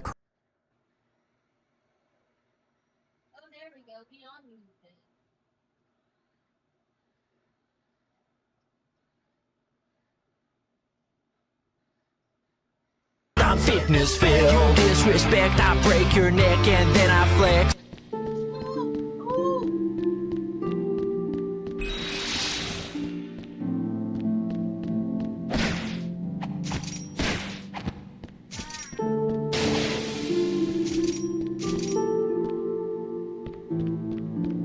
Steady as she goes, dude, and crank up those tunes. The fuck? It comes in denim. It comes in denim. It comes in denim. Rev up those fryers, cause I am sure hungry. Good morning, everyone. How y'all doing? Welcome to the DSP Morning Show here on DSP Gaming. Today is Thursday, the 23rd of July, 2026. Can you believe it? It's been a heck of a run this week. Seriously, this week has been nuts. This is day 8 of 9 straight streaming days here on DSP Gaming. It's been a wild week that we've been having with crazy amounts of fun, good variety of content. Today, the Final Fantasy Magic the Gathering cards are going to arrive live during this stream. And I owe you guys a pack opening from last night. Therefore, we will be at the very least seeing Final Fantasy Magic the Gathering for the first time this afternoon on this very broadcast. Okay? I'm excited for that. We took a look at them last night. I actually was looking at the card listing before we started with Pal World last night, and they look great. It basically spans the entire length of Final Fantasy. It has characters from almost every single game. The art is outstanding, and a lot of good valuable cards in there. Maybe we'll get lucky. Just for the record, they're expensive. Okay, they are basically double to triple price what you have to pay for our standard Magic the Gathering box. So, yeah, hopefully there is some value in there. And I know that you guys have said from the get-go that you'd be interested in the Final Fantasy cards. Last year, people were talking about them when they were new, and I looked them up and they weren't available because they had all sold out. Well, now, of course, the resellers have them. So, I'm excited to try these out today. If they're similar to the Marvel Magic the Gathering cards, this should be fun. There's a ton of cards, right? So there's a big variety. The first half of the box, it's almost all new cards, right? Which is very different. With Pokemon, within like 5 to 10, packs, you've almost seen the whole set. But with Magic, there's just so much going on. So it should be exciting. I know that people wanted these. To summarize one more time, you guys last weekend supported me like crazy. I had a couple of ridiculous support days. So I said, because you were so supportive, I'm going to go out of my way to get Final Fantasy Magic the Gathering cards because you say you want them. So I went out of my way and I spent a lot of money to rush a box here, and then it got lost. The box literally was sitting over at SeaTac, which is our airport town, and it got lost at that facility. And for 2 days, they didn't update anything. So I wasn't able to do anything because they wouldn't update the system. It just said, oh, it's just sitting there. Well, it's not, obviously, because if it was there, you would have delivered it. You lost it. So finally, I got to speak with someone. I got it settled.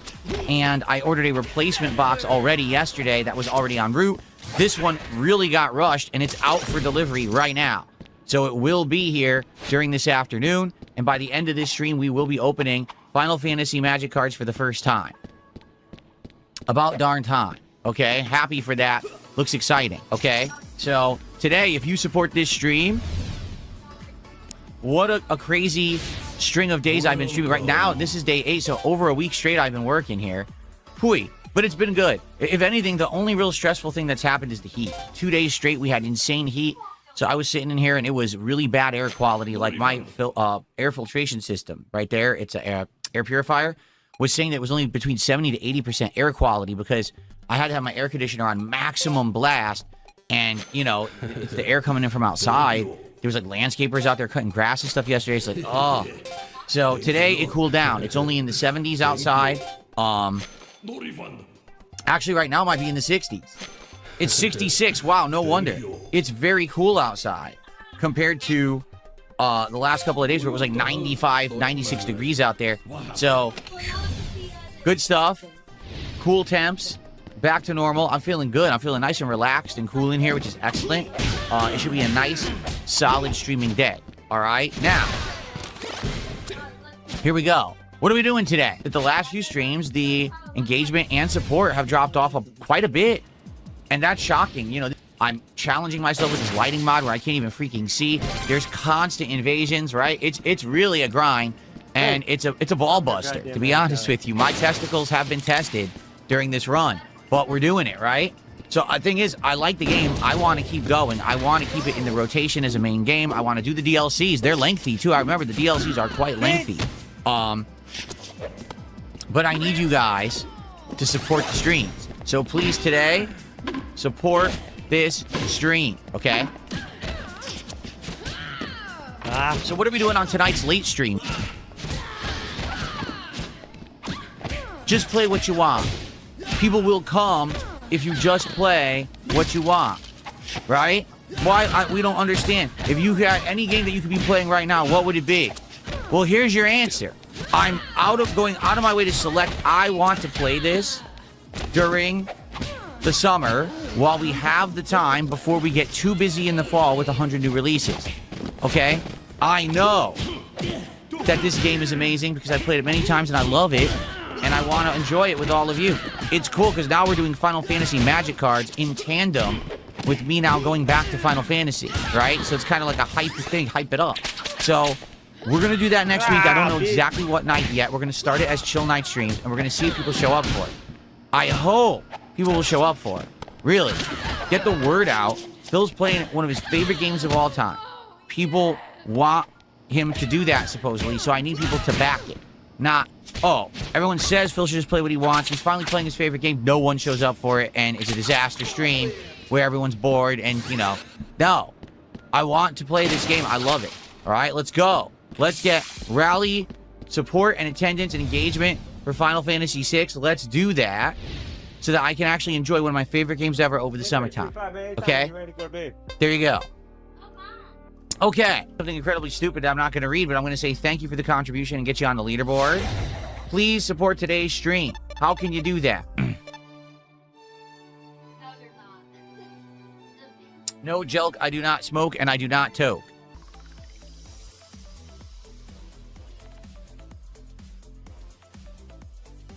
I look happy. What gives? I would say today my mood is much better than the last few days, because the last few days it was so hot that just that